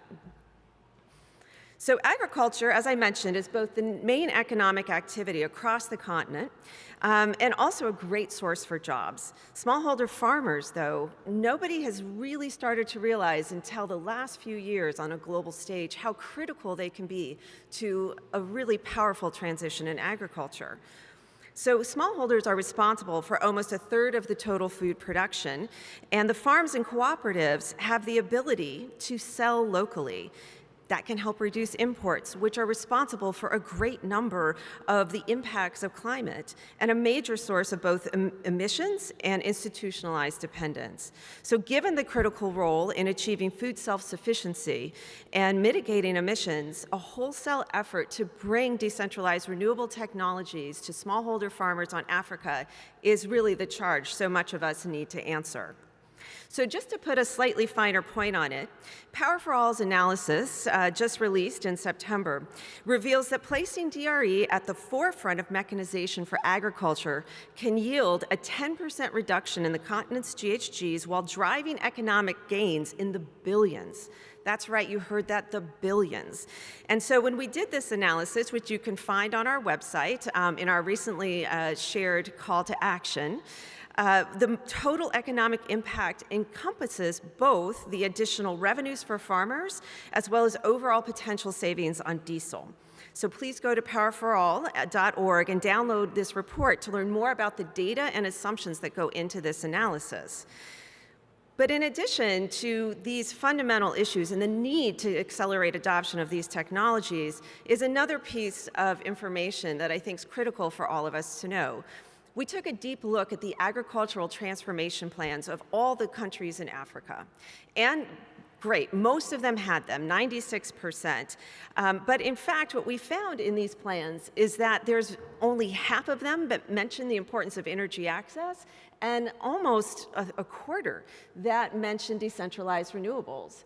And so for us, this is a huge opportunity, because how can you get support from the government if you don't have it called out in a plan?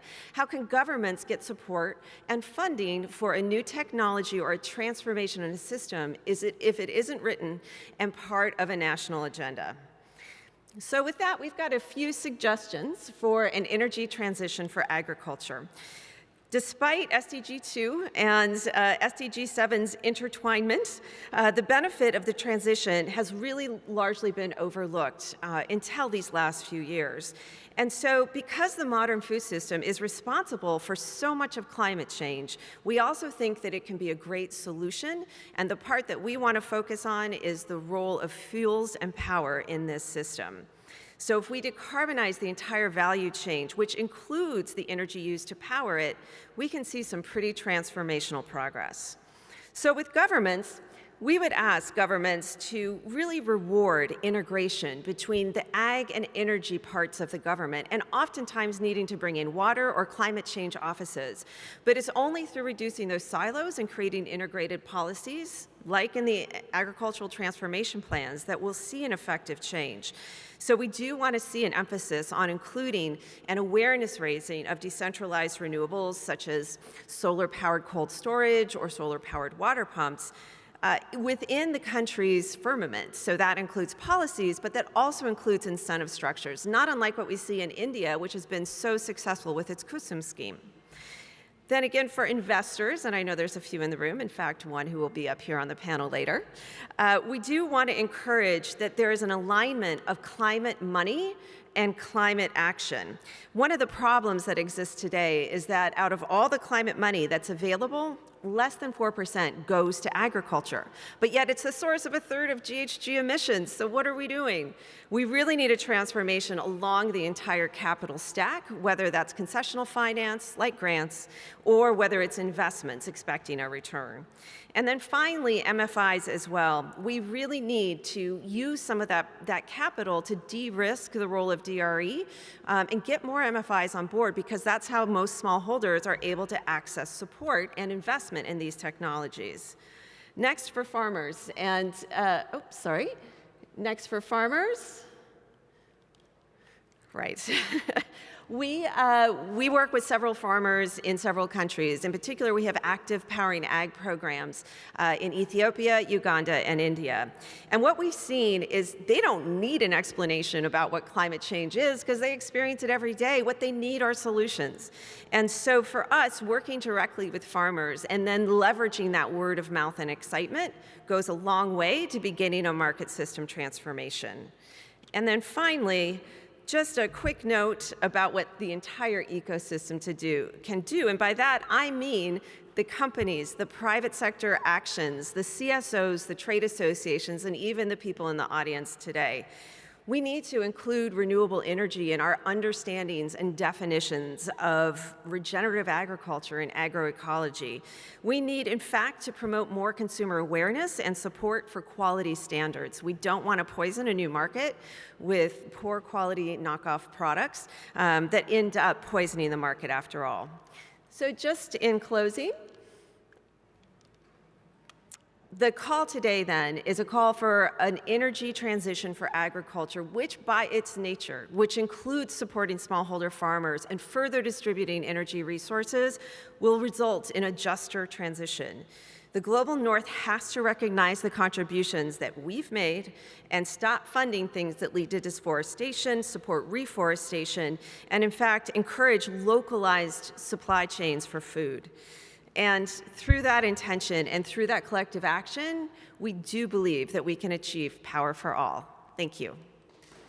Thank you so much. Please, a big round of applause for Christina. Christina, you will join us. Please do join us here. And thank you so much for shedding light on those facts. I think on the one hand, they're very confrontational, right? I mean, at the very beginning, the graph that it's 80% of agribusiness globally that is still powered by fossil fuels.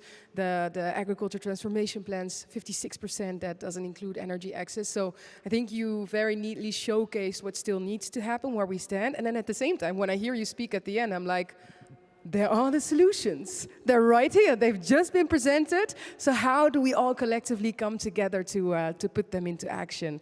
Thank you so much for shedding light on that. We will continue this conversation, of course, and we'll do that with a stellar lineup of speakers. So again, I'm going to ask for your enthusiasm, your energy. If you get the joke, you made it as well. Your energy to welcome the following people on the stage. The first person, I don't think I have to introduce him. He's a bit of a celebrity around here, I've seen. But can we please give a big round of applause to the chairman of the Presidential Initiative on Climate Change, Renewable Energy and Food Security from Sierra Leone, Mr. Kande Yumkela. Please give it up for him. Then, welcome. Thank you so much, welcome. Then also a very warm welcome to CEO and partner of Voltaris, Mr. Cornelius Pett. Please, also a big round of applause for him. We go on to the head of Sustainable Food Systems from Ireland, Mr. David Butler. And then joining us online, so joining us virtually, it is also my pleasure to welcome here today the Executive Director of Grow Asia, Mrs. Beverly Postma. If I'm not mistaken, she should be able to pop up on the screen with us now. Yes, there she is. Welcome. Now, I will sit down with you. Welcome to all of you. So to the audience, we have agreed to just, keep it low-key and use first names. So if you're thinking, what a rude girl, calling them by their first name, we have made an agreement, so it's okay. I want to start perhaps with you, Kande, because we just heard Christina speak about what some of these major obstacles and bottlenecks are that we're facing when we're talking about bringing the agri and food world closer to that of energy. If you were listening to it, you're reflecting, what would you say are some of the biggest bottlenecks, the most pressing ones that we need to tackle, and how would we tackle them? Oh, and I'm so sorry, the microphones are on the table. Thank you very much. I'm happy to be back. Madam Haidara called me the grandfather because I made the mistake of saying I started Vienna Energy Forum 16 years ago. So I'm happy to be back and to see the great job you guys are doing, and even better than what we did 16 years ago. Yeah. Now I'm in government. I've been in parliament as well. Yeah. I think one of the key bottlenecks for now I see is the lack of joined-up thinking. The energy minister has his own agenda. The agriculture minister has their own. Nobody wants to talk about climate, especially in our neighborhood, because we say we are not causing emissions.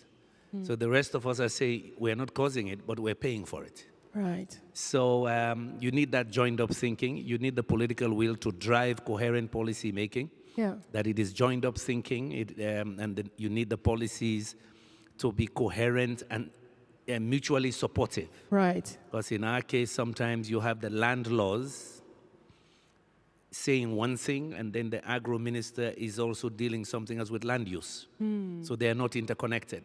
We don't see them as interlinked. So, but of course, finally, it's about investments. It's about honesty. Right. It's about the rest of the world being honest. That Africa has the biggest lungs of the world today. Yeah. We absorb more carbon than the Amazon today. We still have 60% of the available arable land uncultivated to feed the 9 billion people when you are my age. Yeah. So, and then we're sitting on the critical minerals you need for the global energy transition. Yeah. In some cases, 30, 40%. Yeah. We're sitting on those minerals. So we Africans absorb the carbon that others create. We Africans need the resources to really solve the global, our own problems. But we're not seeing the investments. Less than 3% of renewable energy investments come to Africa. Yeah. Yet we have about 40, 50% of the renewable energy resources. So it is this injustice this lack of honesty. Somebody said it this morning. We go to COP meetings, new promises, new arrangements, but each time we go back to the next COP, it's code red. Others did not reduce their emissions. But we are supposed to be holier than everybody. We must transition fast. So we asked the question in Africa, are we transitioning when we don't have enough power, as she said? Right. And, but yet people are coming to us needing all the minerals we have to build the batteries, the solar panels. Maybe UNIDO should step in and say, hey, but they can build those batteries for you now. They can have those power sources to power agriculture and growth and wealth creation. And the final point is which Christina touched. We have now a new African narrative. We say climate positive growth. We have the green assets, we have the minerals, we have the population. We can lead this revolution. We're victims, but we don't want to have a victim mentality. Right. We want to grow. You are we want to driving make the your change. batteries. Yeah, but at the same absolutely. time, we want to power our food systems. Absolutely. And our manufacturing. Yeah, and thank you so much for shedding light on that. Thank you. Yeah, we can definitely have a round of applause for that.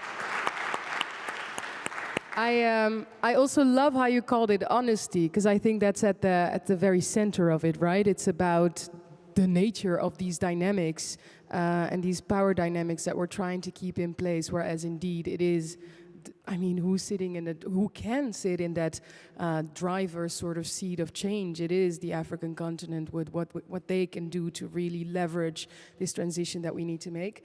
David, I wanted to move over to you because Kande just mentioned as a very first point that some of the most important things is also finding each other and not staying in our own bubbles and, you know, doing everything in silos. It's a common point that we often hear, and yet we're still not living it. I mean, from your background with the work that you do in Ireland as well, you're working together with lots of different countries. What do you think is needed to ensure that we cooperate better together in bringing these two worlds together? That's exactly what we need, as Kande said, and it's the same in developed world, it's the same in the global south. This is what we're here under a food systems banner, and this is what food systems thinking is all about. It's about changing the way we approach these problems, changing the way we design our solutions. Christina mentioned about all those beautiful strategies that every country has, right? Yeah. They all have them. Strategy is like 10% of the designing the strategy is like 10% of the issue.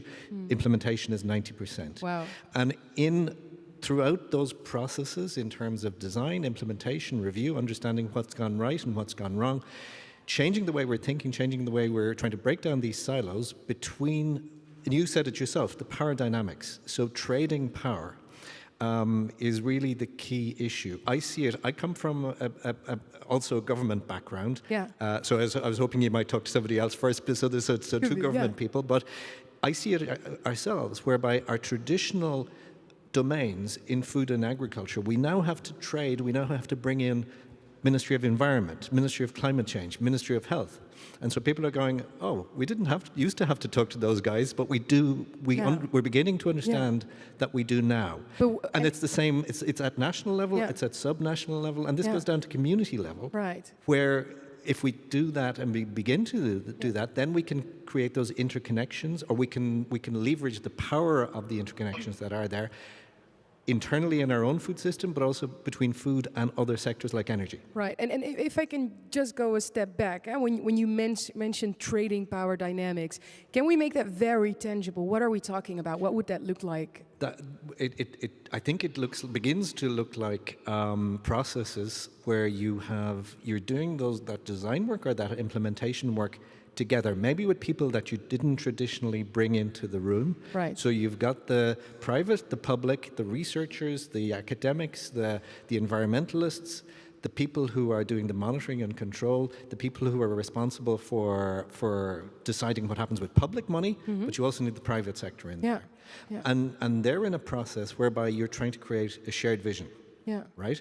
So it's not necessarily entirely consensus all the time. It's about compromise, it's about communication and understanding, and it's about eventually trying to get to that those shared things. And that is hard to do. That's why we don't do it. And it's hard because it requires honesty, because if you bring people that you normally don't bring in, I always think, well, why don't you bring them in? Perhaps there is a painful message that we don't want to see. Thank you so much for shedding light on that. Beverly, I want to go to you. Hi, if you're here on the screen with us again. So we just talked about cooperation, but one of the other things that was mentioned by Kande as well as a big issue is investments. Now, I know that within your role in Grow Asia, you also do a lot with the role of investing in, bringing, for example, the agri and energy world more closer together, but just in essence, accelerating this transition. What do you think is the role of investment here? Why is it still not going fast enough, and do you see any potential formats of financing that might help here? Thank you so much. I hope you can all hear me. And yes. Hello from Singapore. I'm sitting in one of the investment capitals of the world, and I've been living in Asia for the last 16 years. And boy, is it an exciting time to talk about these three topics in the same room: energy, investment and agriculture, and those three words are huge in Asia right now. I've spent the last 3 days at the Asia Pacific Agri-Food Innovation Summit, which is the Sovereign Wealth Fund of Singapore's thematic. It's their annual gathering of the world's investors and solution providers for transitioning to a more sustainable future in agri and food. And what we're seeing is there's no shortage of innovation. We're living in the center of the most innovative space in the world for developing new technologies. Right. The problem we have is that those technologies are not reaching the communities and the small businesses that are producing the world's food. 80% of food, as we know, is produced in this region by 70 million smallholder farmers. And they are not unaware of the need to transition to renewable energy or to more efficient farming practices, but they lack the working capital, the finance to make that transition. Right. And that's a failure of investment innovation. We've innovated the technology, but we haven't innovated the investment system. So Grow Asia was born as from unusual parents. We're a joint venture between the World Economic Forum and the 10 ministers of agriculture of the ASEAN nations, the Southeast Asian nations, with the premise that we have to bring public and private solutions together, not just in technology and innovation, but in investment as well. We need to bring capital flows together so that technical assistance, working capital, the lending environment is designed for these very small businesses. Right. And when you say we have to bring these flows together, why is it in the first place that they're not merged? Because I hear you and I fully agree. And at the same time, I think, my God, I think everyone in this room fully agrees, and nobody would disagree with that logic. So what is it that has been blocking it then? Well, I think this room has already discussed many of the barriers. The barriers in Asia are no different to the barriers in the rest of the global south. We're still borrowing solutions from the global north and expecting them to work in the global south. Right. And in agriculture, the finance mechanisms that are designed to lend to big business and to consolidated agricultural practice, those lending solutions are not going to work for hundreds of millions of tiny businesses. The risk is too big, and we haven't found a way of reducing that risk. Right. Capital flows tend to work aligned to the least risk, and that's the nature of the market. But the good news is there is philanthropy, there is public funding, and there is concessional capital when deployed together. That can be powerful as well in transition. And that's what we're doing, is creating these loan mechanisms that are de-risked and can reach the small farmer. Yeah, I love that, and honestly commending you for the work, because I think it is so needed. Cornelius, if I can look at you, I mean, listening to all of this, and even when Beverly says it's the risk aversion almost of not doing it, there's a part of my brain that goes like, my God, the biggest risk that we have is not doing it. Even if we just want to talk in financial terms, if we are going to be super like, let's leave all our morals outside the door, pure financially, that's also a super big risk for so many things, and we're talking stranded assets. So like investing in sort of this transition, why do you think that we're still at that 3% that was mentioned earlier as well by Christina when it comes to renewables? Yeah, okay. Probably first I should give a bit of background what we're doing at Voltares. I'm the rookie here in this group. I'm in the field of renewable energies only 18 months, and it all started with a promise to my previous team. I built an e-commerce company, and I promised the team 1 million tons of carbon I will offset for all of them as a kind of thank you for the business we built previously. And that 1 million tons then led to the creation of a setup which is now doing renewable energy projects. We also do venture investments. And we decided quite early on to be as climate impactful as possible. So we put climate efficiency before financial efficiency because we can use our own funds.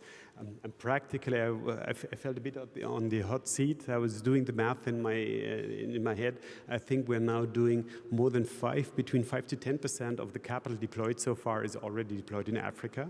So we're better than the 3% or the 4% you mentioned before. 3 was, I think. We have almost 20%, which is dedicated to the agricultural sector. So we're also better than the 4%, but we're not as good as the 31% would suggest. And what is holding us back when doing the investments is practically also a couple of things we heard before.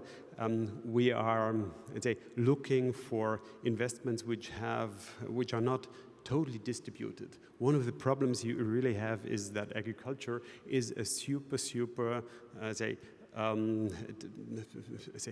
small-scale business. So any product that you would like to roll out is facing, let's say, a distribution challenge. Can you make that more specific when you say distribution? By the way, maybe it's good to mention the microphones are a little sensitive. I try to keep it. But when you say distribution, can you just make that tangible for us? The opposite of it is building a large solar field in Georgia, as we do it now in Eastern Europe. There is a 40 million investment that you can do in one go.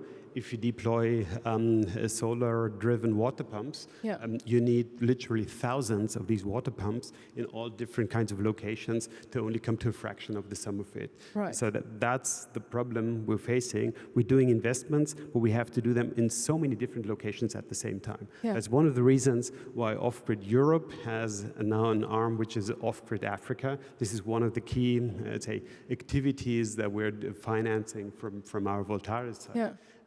And only through a strong local presence we're able to do these investments. The other thing is exactly the blend of finance we heard before. In fact, it's very difficult to assign clearly the roles because it's almost as if it's a reverse logic now. Previously, I thought that investors are there to carry the risk, but I now see that capital markets increasingly push people to do risk-free investments, which I find a bit of insane because I think the entrepreneur, the investor, should carry the risk and then use debt or institutional money in order to leverage it. But many of the financial, let's say, constructions are working the other way around. They simply say, well, we would like to take the risk so that the private money can move in and work in a risk-free environment. Right, that is actually an interesting dynamic. We would like to do it differently, so we're really as a risk-seeking, because we also think that with risk come the opportunity, and not only the financial opportunity, but also the climate impact simply grows if you dare to go into regions or into I'd say, investments that are overlooked opportunities. I see you nodding, Christina. Is that something that you recognize or that's familiar to you, that resonates? Can you hear me? Yes. Okay. Well, it does, and I just I appreciate you being so direct, and you're right to feel in the hot seat. Basically, anybody who's holding on to capital that can help make this world a better place should feel in the hot seat. And yet, I am sensitive to what you're talking about in terms of the risk, and but it is systemic. You know, at this point, the decentralized energy sector has been around for almost 20 years. So there was an original sort of version of it in the 70s that left a bunch of solar on rooftops in developing countries and people disappeared. But now what we have is a very effective ecosystem. And in fact, when we have several reports now, including from the IEA, that says that the majority of new connections are going to be coming from decentralized renewables. So I guess for me, you know, beyond what the market's shown, beyond the, you know, CAGR, the compound annual growth rate, you know, what else do investors need to stop thinking about this as a risky sector? Yeah. Well, it's a question. We're really kind of a very atypical investor because we just invest our own money, and that sets us really apart from people that collect other people's money, because there comes so much more strings attached. But you might be talking to the 3% investor, so to say. What is it that they say? Why? Yeah, well, the other thing that is probably holding people back is just, I say, a basic level of being familiar with the space in which they operate. And that's, we were looking really into the aspect of climate efficiency. It was so striking for us that we have to move beyond our comfort zone for investing, because we were simply seeing so many great opportunities if we move outside of investing in the EU, outside of investing into the United States. So probably what helps us a lot is that we had the ambition to be as climate impactful as possible, because that naturally draws you into regions which usually investors wouldn't feel so comfortable with. Yeah. So. No, but I think that's a very valuable one, right? If we just, and I think there's even a case to be made about the financial element of it, but I hear what you say. If we have a system of investment in which we only sort of quantify and weigh out the financial value that it can create or destroy, and we're not counting in the social value, the environmental value, that is a system that should have been outdated such a long time ago, and it would make for a totally different sort of, investment landscape, but also a different world ultimately that we would then live in. I am also turning to the audience because you've been listening for a little bit now. So far, are there any questions for our panel that we have? If not, don't worry, because I do have a question for you. Oh, there is actually a hand here, and let's take it first indeed, and there's another there. And then in the meantime, I will also ask you a question. Please go ahead. My name is Bahaj, and I'm from the University of Southampton, UK. This conference or this forum is about solutions. Yeah. I really like to see that solutions being thought about here. Yeah. And for the last 10 years, coming to these things, and finances are locking everything. There's nothing happened about finance, because finance is kept where people have the money. Yeah. Nothing going to development, nothing going to developing countries. Right. And there are barriers built up by the financing entities. Right. So how would the panel think about unlocking the finance so that next year we have tangible projects? Yeah. Maybe, can I pose this one to you, Kande? Also, because, I mean, you have seen sort of the long landscape of, of the Vienna Energy Forum, but also with regards to solutions, I think it's a good bridge. What should happen? Well, I have a concrete case, and thanks for sending a Voltaire team to Sierra Leone last week. So I have a concrete case, so I pose it here. I'm giving the three portfolios: climate change, renewable energy, and food systems. Yeah. We're just finishing our food systems strategy now. Yeah. So the political will is there. My president is fully in. I'm helping to drive that. So here's what I have. I want to do 30 to 40 mini-grids, but differently. We have 100 mini-grids now, the largest in the 4 countries in the Mano River Union. Yeah. We've had 80 years of experience. But these only had 36 kilowatts. It was for lighting. So here's my concrete proposition, and we want to work with you and investors. You've started something. so that next year I can come back and challenge Madam Hydra and Mr. Mullah that I made a proposal here, I want to see follow-up. We're trying to do 2 things now. One is decentralized power, but embedded in the agroecologies we've identified for the food strategy. So instead of 36 kilowatts, I'm looking at mini-grids that can do 200, 300 to 1 megawatt to power irrigation, power the rice mill, power the flour mill. So what we guarantee you is direct political will. We'll identify the lands, we'll identify the space, come in and invest whatever you need, incentives tell us. Proposition 1. Deal or no Proposition deal, 2. Cornelius, woo! Proposition 2, because I hired him in UNIDO, so I'm going to pose it now for the agro team. All my friends are over here. I was much younger then, right? I am asking you to, I like what you did in Ethiopia, so I want to create 2 agro-industrial zones. And my president said, what the heck are those? Agro-industrial zones. I said, UNIDO will tell you, because they did a good job in Ethiopia. Those ones, again, I just need to do 2. Feasibility study, but embedded energy solution. Those zones, agro-industries will not run without affordable, reliable power. I know today you can already do 70 megawatts solar within 18 months. Within 18 months, yeah, in my country. I know it is doable. World Bank is trying to do 40 now. So 2 propositions. One is distributive, and if I don't know how to do it, Christina will show me. I have an investor sitting, so we make a deal before we leave this stage. And I give you another one. I do need to know. I do need to know. So this is something in 2 years.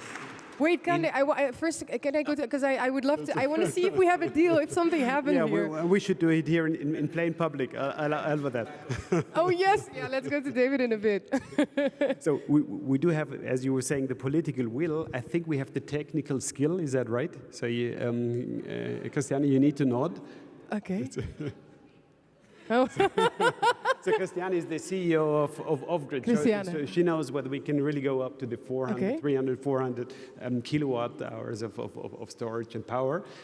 But it seems we can. So it should be also our pleasure really to look into the project and finance it.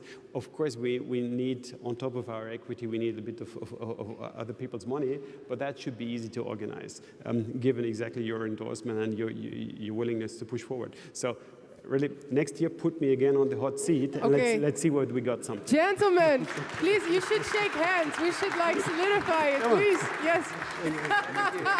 Okay.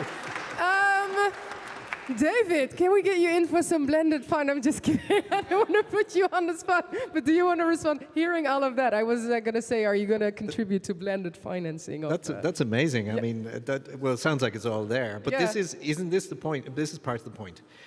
Here you have Cande offering a package of a solution, which is, if you don't mind me saying, I mean, it's because our national systems have these gaps that we come up with these solutions like agro-industrial zones, like processing parks, like free trade zones, because we don't have the ideal at the national level. So this becomes the locus of investment, right? And the only other solutions that that we encounter that are beginning to make progress are around things like where you have aggregation, where you have producer groups, cooperatives, where you have clusters at community level, whereby you're bringing together, because as the money guys can't deal with the millions of smallholders. They can't deal with the millions of deals because they have their due diligence and their risk and so on, as we're hearing. The cost of the interest rates, and we see this in Africa, are still way, way, way, way too high at commercial level. So thinking about all those entrepreneurs, all those startups and farmers who want to invest, it's phenomenally difficult. So at least seeing this gives great hope, because from this then you build your links to your producer groups, links to outgrower schemes, you have your processing, you can achieve your standards, you have your roads, your power, your water, and you have your ability then to apply the capability building in a more efficient way. Yeah, absolutely. Also, I see on our screen here that Beverly is nodding vigorously. You agree? Is this something that you recognize also, this dynamic here on the stage? Yeah, I mean, every time someone mentions the system approach, I nod, because that's what's missing. We can't just blend the finance, we have to blend the solutions, and the solutions need to be context specific. Every crop and every country needs a specific solution, a solution of mixed actors and a solution of mixed financing. If you take rice is 95% of the world's rice is produced here in Asia. It is contributing up to 15% of emissions. We spend a lot of time working with investors to find big bets. Right. And investors more and more want to find big bets that are not just betting on the financial return on investment, but they need to stack up against the environment return on investment. Right. So if you're one of the challenges, and this may be controversial in this audience, one of the challenges is that the adoption of renewable energy as a best bet is not always a solution if it's adopted in isolation. If, for instance, you use solar pumps in rice, which is one of the most successful uses of renewable energy in Asia, if you use solar pumps to just fuel a traditional flooded a low emission option, right, then you're not actually contributing to emissions reduction. You're just sustaining an unsustainable environment. So we have to make sure that the solution for energy is embedded into other farming practice changes and shifts in farming practice, like the reduction of burning and the reduction and a move to alternate wetting and drying, which together will create a far bigger impact on emissions than just the renewable energy shift. So we need do you have an example? conveners. Do you have an example of where that was done very properly, Beverly? Yeah, so I mean, it's a work in progress. I think this is the challenge. We don't have any fantastic scalable solutions. There's lots of pilots that haven't scaled. And the reason why pilots haven't scaled is because the lack of convening power to break down all of these silos. You have to really work hard to put the end-to-end value chain, the governments, the companies, the off-takers, the banks, all in the same solution. And that's hard. Yeah. And that needs conveners. So the biggest opportunity I'm seeing at the moment is in Vietnam. Vietnam, led by the Ministry of Agriculture, has allocated 1 million hectares of rice. And they're going to pledge to convert that 1 million hectares to low emissions rice with some fairly big targets. Now, to do that, they need to mobilize all of the actors that are involved in the rice production chain, and they need to mobilize finance for the smallholder farmers to be able to purchase better quality seed, to move to solar pumps, and to move to different irrigation systems.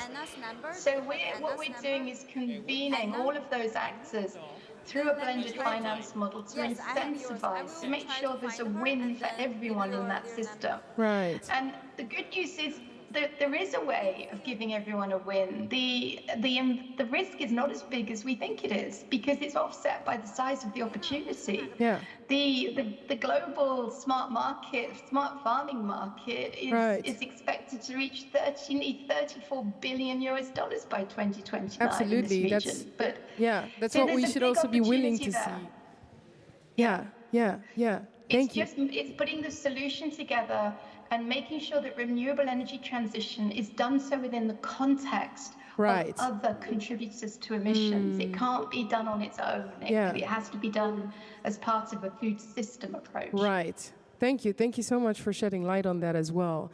I want to go to the... Abdul, you're already standing somewhere with the microphone. I was saying indeed, are there any more questions? Yeah. Good afternoon. Thank you very much. Very enlightening and very delightful exchanges are happening. I'm very happy to be here. My name is Ashish Vaishnav. I come from India. Yeah. Right now, I'm with a company which is in the agri space and trying to get into the innovative solution mode around cooling for the agri sector. Renewable energy, unfortunately, again, means only power, as we can see here.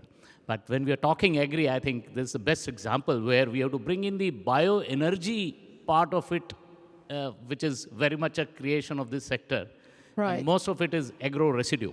And so what is how your does question? agro-residue come into play for bringing in solutions for the agri sector?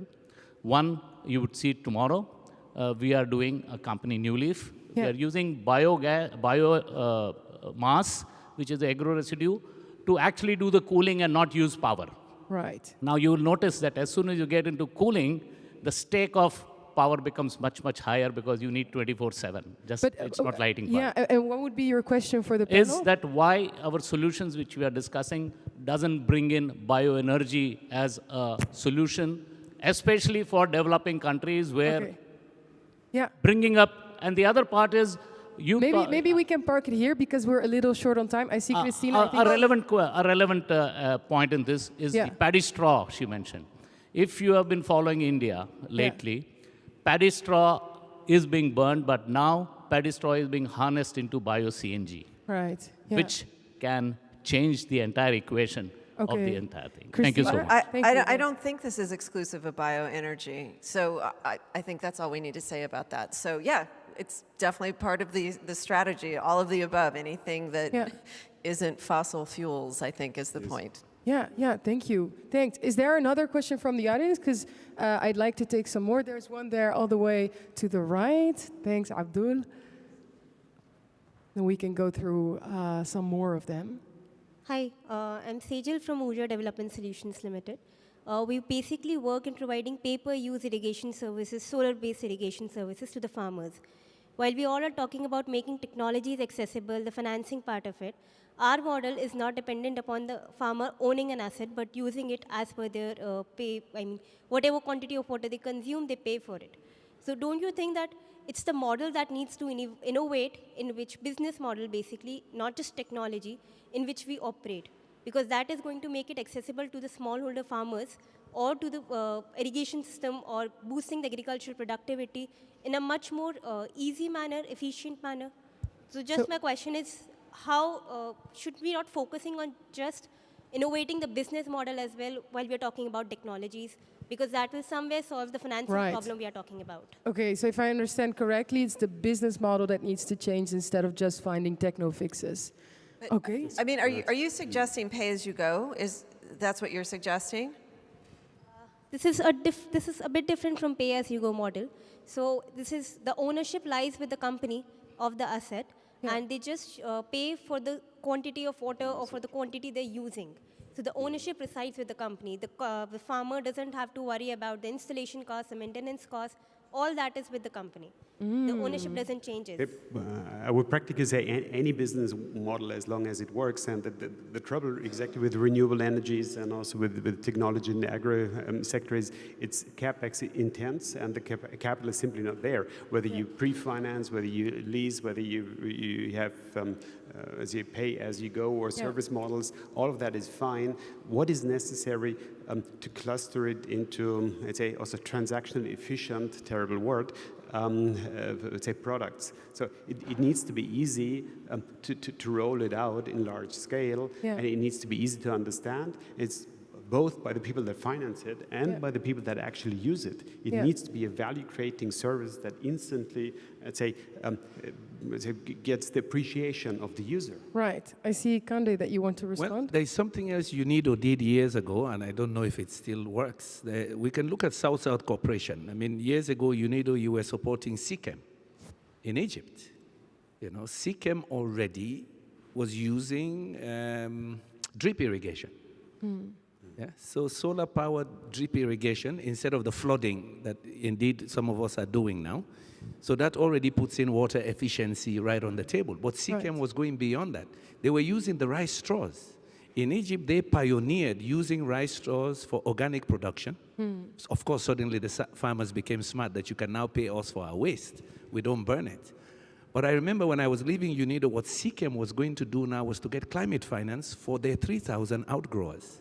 But as an aggregator, they could get certification and use the climate funds to support their 3,000 growers. So you need sometimes an aggregator, a big farmer, that works with the small farmers, that can in fact help them with the new technology, the new varieties, the better use for water and solar, but also maybe attract climate finance. I don't know if that exists still in UNIDO, but I remember at that time it was super innovative. And SICEM is a big international brand, but they were reaching out to growers to also help them qualify for climate finance and using the straw as a source of fertilizer. That's interesting indeed. Thank you also for bringing in that example. I think it makes it very tangible and concrete. Thank you for your questions also. Now, I'm just thinking, and I've been listening so far because we are unfortunately almost at the end, but not yet, so we can still have a little bit of a conversation. So much has been mentioned about finance. And yes, we've also been speaking about business models a little bit. We've also been speaking about what we base our investments decisions off, so sort of almost the rules of our financial system that we operate in. Does it only put value on financial value, or do we include social value, environmental value, natural capital that we create? I am a little curious to see what the room thinks. So maybe what I want to do, also to oil those knees, but that's maybe to solar power your knees. I thought I'm going to read out a statement, and if you agree with it, you may stand up. That's a moment to just stretch those legs. If you disagree, you remain seated, so know that you are always saying something. That's the nice thing about this game. If you're really nuanced, you can do this, but I tell you, you have to have very good leg muscles to do that, so I would be impressed if you can. But I'm curious to think, who thinks that financing is the biggest bottleneck? Investments, finance is the biggest bottleneck that is blocking, in a way, this transition that we need to make in the agri-food business to renewables. You may stand. And there they go. Oh, yeah, please. Okay, so, but the interesting thing is, there are people, everybody freeze, by the way. Now I got you, because now you're frozen. Abdul, where are you with that microphone? I want to hear from some people, because some people decided to remain seated as well. I see these two gentlemen here. Maybe, why are you seated down? Would you like to share? He's a banker. I wish. Because he's a banker. No, that's the UNIDO team, so that's why we didn't want to be biased. But I guess we have to dig deeper than this. I mean, the money's there, the finance there. I think there's maybe some micro bottlenecks that we need to dig and find. I will not go through more details. Do you know some? I think honesty was mentioned by Mr. Yomkella. I think, being honest as well, and there's some values across any system like the financing system is still missing. Yeah, that's a good point. Anybody else that agrees with this? Somebody that also was still... But you were standing, sir, right? Everybody sat down, so... Oh, now everybody's sitting. My name is Siri Abdul Diallo. I'm actually the CEO of Voltaris Africa, company that Cornelis is financing. So you agree that financing is the most important role? It's the most important bottleneck, but the gentleman is right about one thing, is lack of capacity sometimes to develop projects and package them in a way that financiers can actually feel comfortable supporting. And when you say capacity, can you make that a little more concrete? It's capacity across the board, from government stakeholders to small and medium enterprises. Sometimes it's about supporting them to have that capacity to build projects that, I don't like the word bankable, but that are deemed bankable. So in Voltaris, we try to also focus on increasing that capacity. Work with aggregators. That solves sometimes that capacity issue. Because the aggregator usually is attuned with developing projects. Okay, thanks. Thank you also for sharing that perspective. And thanks, Abdul, by the way, the entire time for bringing that microphone around. Thank you so much for participating in my game. Did anybody do the halfway sit? Because then I'm just going to say thank you, because you did a little exercise for yourself. We are, I think, like a minute away at the end of this, so that no pressure for you guys, but I still do want to just go by you. This is dangerous to do. We are actually almost out of time, but if you would have to say in 2 words or one, but very short, the one thing that each and everyone in this room should do when they go back to their works after they leave this forum, what can they do to help and better bring this nexus about, if you would have to say it in 1 word? No pressure, but Cornelius, you are sitting on my left. I go first. I think we should all look forward to capital. There's many words. Okay, we should look forward to capital moving from north to south, because this is what's going to happen. Okay, a sentence, I think that's okay. I'll allow a sentence. Thank you also, I think that's a good one. Share what you learned. Thank you, Cristina. Kande. Design good projects backed by good policy. Ooh, I like that. Good policy and bring people with you. I like that as well. And Beverly? Be intolerant of silos. Ooh.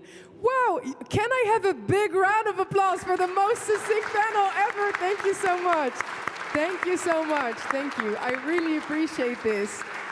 Now, unfortunately, I should say, all great things do come to an end. Can I truly say that it was a pleasure to sit here together? I think the openness and honesty with which you spoke, and I think it truly seeps through in everything that you say for each and every one of you, that you truly feel and live this by heart. And I think that goes to show. I think this was an incredible session. The gentleman here, thank you for what you triggered. Just by asking one question, I think we've got a deal out of this session, so that is great. Thank you to you here, our audience, for engaging with us, asking your questions. Now, we want to mention in the Festsaal, actually at 4:15, so run if you want to go there, because that's a couple of minutes ago, there will be the award ceremony for the Spotlight on Clean Tech Innovation and SDGs Award. So make sure to check that out. With that being said, I'll say thank you so much, and I won't say goodbye, but until we meet again. Thank you so much. Brilliant. You were amazing.